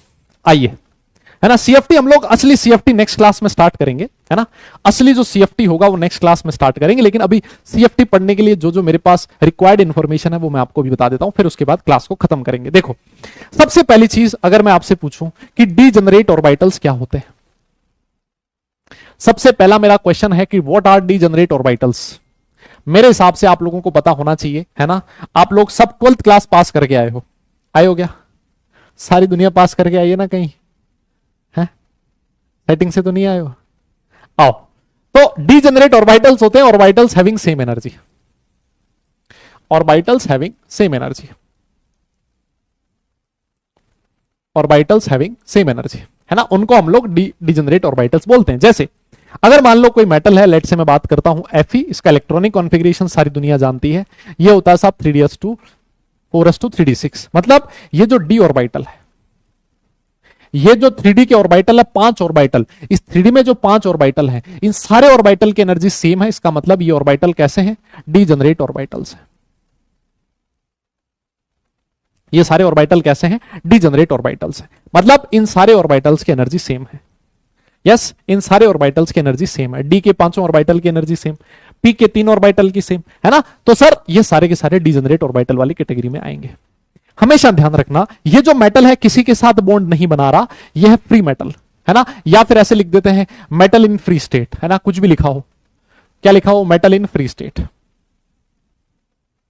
है ना, ऐसा भी मैं लिख सकता हूं, है ना। मेटल जो है फ्री स्टेट में, मतलब किसी के साथ बॉन्ड का फॉर्मेशन नहीं कर रहा।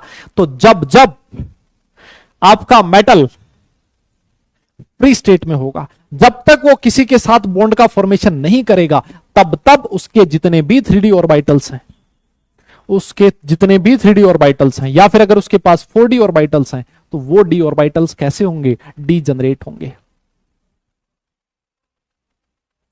तुम बात तो बकवास ही कर रहे हो, इधर पढ़ ही लो ना, ये काम की चीज बता रहा हूं, ये पढ़ लो, फिर लटक जाओगे फिर अगली क्लास में, सर ये तो हमें आता ही नहीं है।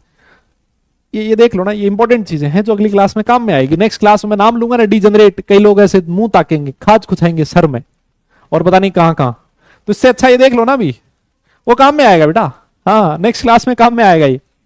तो जब भी आपका मेटल फ्री स्टेट में है, जब भी आपका मेटल फ्री स्टेट में है, तब तब उसके जो जितने भी ऑर्बिटल्स होंगे, सारे के सारे ऑर्बिटल्स कैसे होंगे? डीजेनरेट होंगे, है ना, उनकी एनर्जी सेम होगी। बहुत बढ़िया।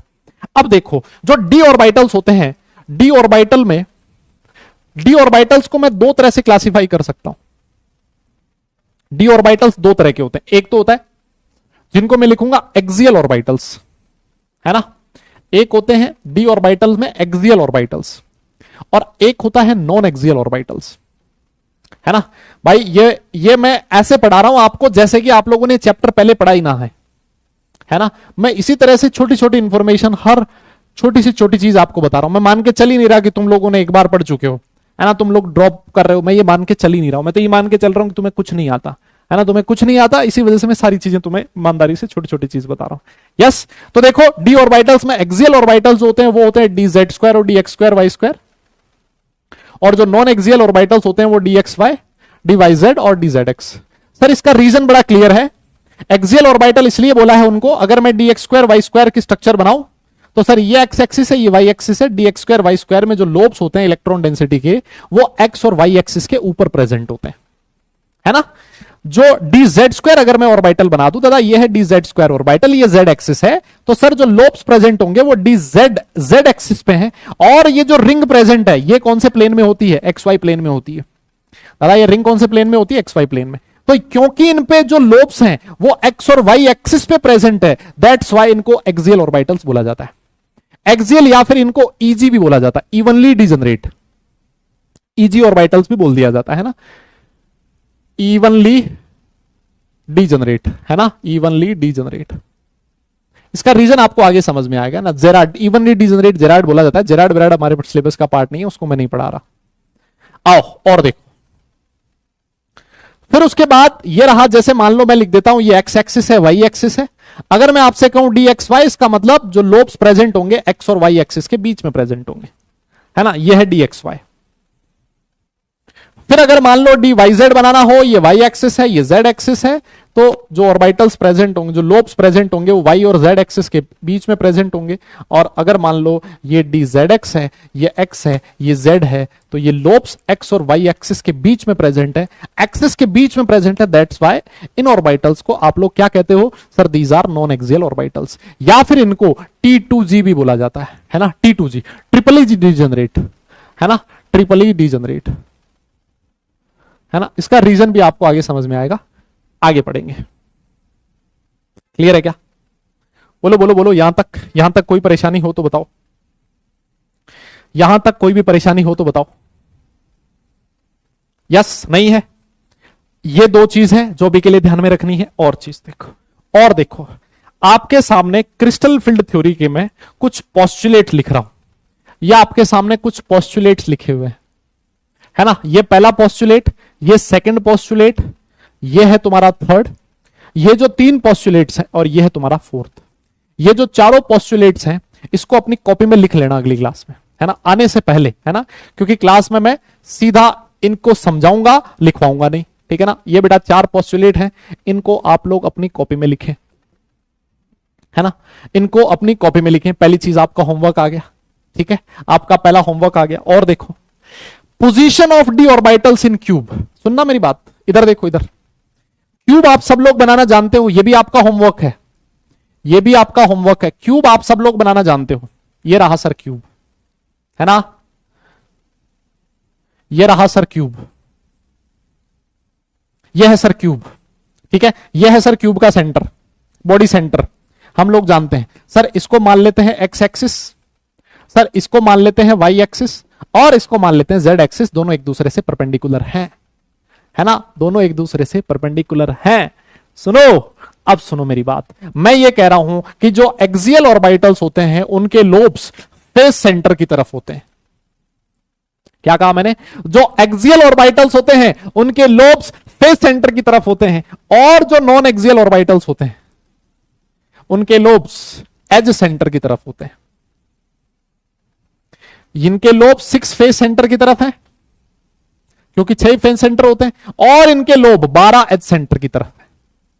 ये कैसे हैं, इसको खुद से एक बार 3D में विजुअलाइज करने की कोशिश करनी है ना, सोचना है अपने दिमाग में, दिमाग के घोड़े दौड़ाने हैं कि क्या ये बात सही है क्या, अगर ये सही है तो ये कैसे सही है, ठीक है। इसका एग्जाम्पल, आप जिस रूम में बैठे हो उस रूम को क्यूब मान लो, उसकी एक्स एक्सिस एक्स मान लो, दूसरी वाई मान लो, तीसरी जेड मान लो।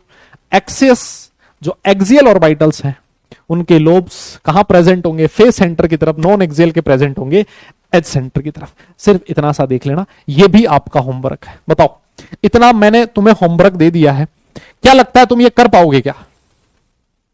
है भाई, क्या लगता है तुम ये कर पाओगे क्या? बताओ बताओ, कर लोगे पक्का? नेक्स्ट क्लास में, मतलब अगली क्लास में करना है। और एक चीज मैं और बता दूं, परसों मतलब वेडनेसडे को मैं मंजिल में केमिकल इक्विलिब्रियम चैप्टर पढ़ाऊंगा। क्या बोल रहा हूं, वापस सुन लो कान खोल के। परसों बोले तो वेडनेसडे, मंजिल सीरीज केमिकल इक्विलिब्रियम चैप्टर में पढ़ाने वाला हूं, ठीक है, शाम को 5 बजे से। आपको अगर लगता है कि मुझे केमिकल इक्विलिब्रियम रिवाइज करना है पूरा बढ़िया ढंग से, अच्छे से, तो आप लोग आओ उस दिन, आपका मोस्ट वेलकम है। केमिकल इक्विलिब्रियम हम लोग बड़े आराम से पूरा चैप्टर खत्म करने वाले हैं उस दिन। तो परसों डेट नोट कर लो, शाम को 5 बजे, ठीक है। हाँ, कॉमन डाउट क्या है? ओ भाई साहब, क्या लिखता है? सर मेरी एक रिक्वेस्ट है, आप अपना ओपिनियन बताना। सर अगर आईओसी 15-20 दिन के अंदर खत्म हो पाए तो अच्छा रहेगा, तब तक फिजिकल भी हो जाएगी, फिर हमको डेली के 4 आवर्स एक्स्ट्रा मिल पाएंगे जिसमें हम अपना केमिस्ट्री रिवाइज करेंगे 1 मंथ में। Hope you understand. मैं तो अंडरस्टैंड करता हूं बेटा, मैं तो अंडरस्टैंड करता हूं, है ना। और मेरे लिए तो सिलेबस जल्दी करवाना और अच्छी बात है, लेकिन वो तुम्हारे लिए अच्छी बात नहीं है।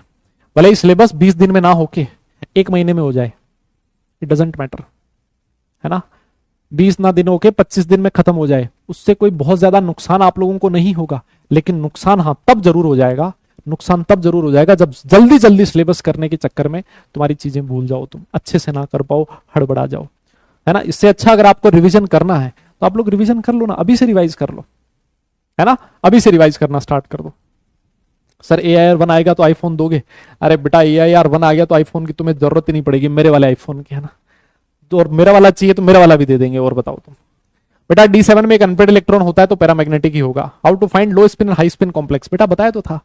अगर D4 D5 D6 D7 जब हमारा लिगेंड स्ट्रॉन्ग होता था, पेयरिंग करवा देता था, पेयरिंग करवाने से अनपेड इलेक्ट्रॉन कम हो जाते थे और अनपेड इलेक्ट्रॉन कम हो जाते थे, उस केस में उसको लो स्पिन कॉम्प्लेक्स बोलते थे। वीक फील्ड लिगेंड पेयरिंग नहीं करवाता, नंबर ऑफ अनपेड इलेक्ट्रॉन ज्यादा होते हैं, तो उसको हम लोग क्या बोलते थे? हाई स्पिन कॉम्प्लेक्स बोलते थे। उसको पहले वाले को लो स्पिन कॉम्प्लेक्स बोलते थे, है ना। सर बहुत मजा आ रहा है, एनटीए को बोलो सर की केमिस्ट्री की सब क्वेश्चन इसी से बताएं। बेटा इससे बाहर नहीं आएगा, मैंने बोल दिया ना तुम्हें, इससे बाहर आएगा ही नहीं, ये तो बता दिया बेटा। 1.5 टाइप क्यों? करेक्ट आंसर 1.58 शो हो रहा है। एटलीस्ट मेंशन करना चाहिए ना कितना डेसिमल पॉइंट तक फिल करना है। अब बेटा ये तो आप क्वेश्चन ही देखो, मतलब वहीं पे पता लगेगा आपको। क्वेश्चन मेरे पास है भी नहीं। कौन स्ट्रांग है कौन वीक है? बेटा ये आपको सीरीज लिखवा रखी है, ऋतुराज सीरीज लिखवा रखी है ना। वाटर तक वीक होते हैं, वाटर के बाद वाले स्ट्रांग होते हैं, है ना। बहुत ठंड है बेटा, बहुत ठंड है। सर वीबीटी क्या बताता है जब सब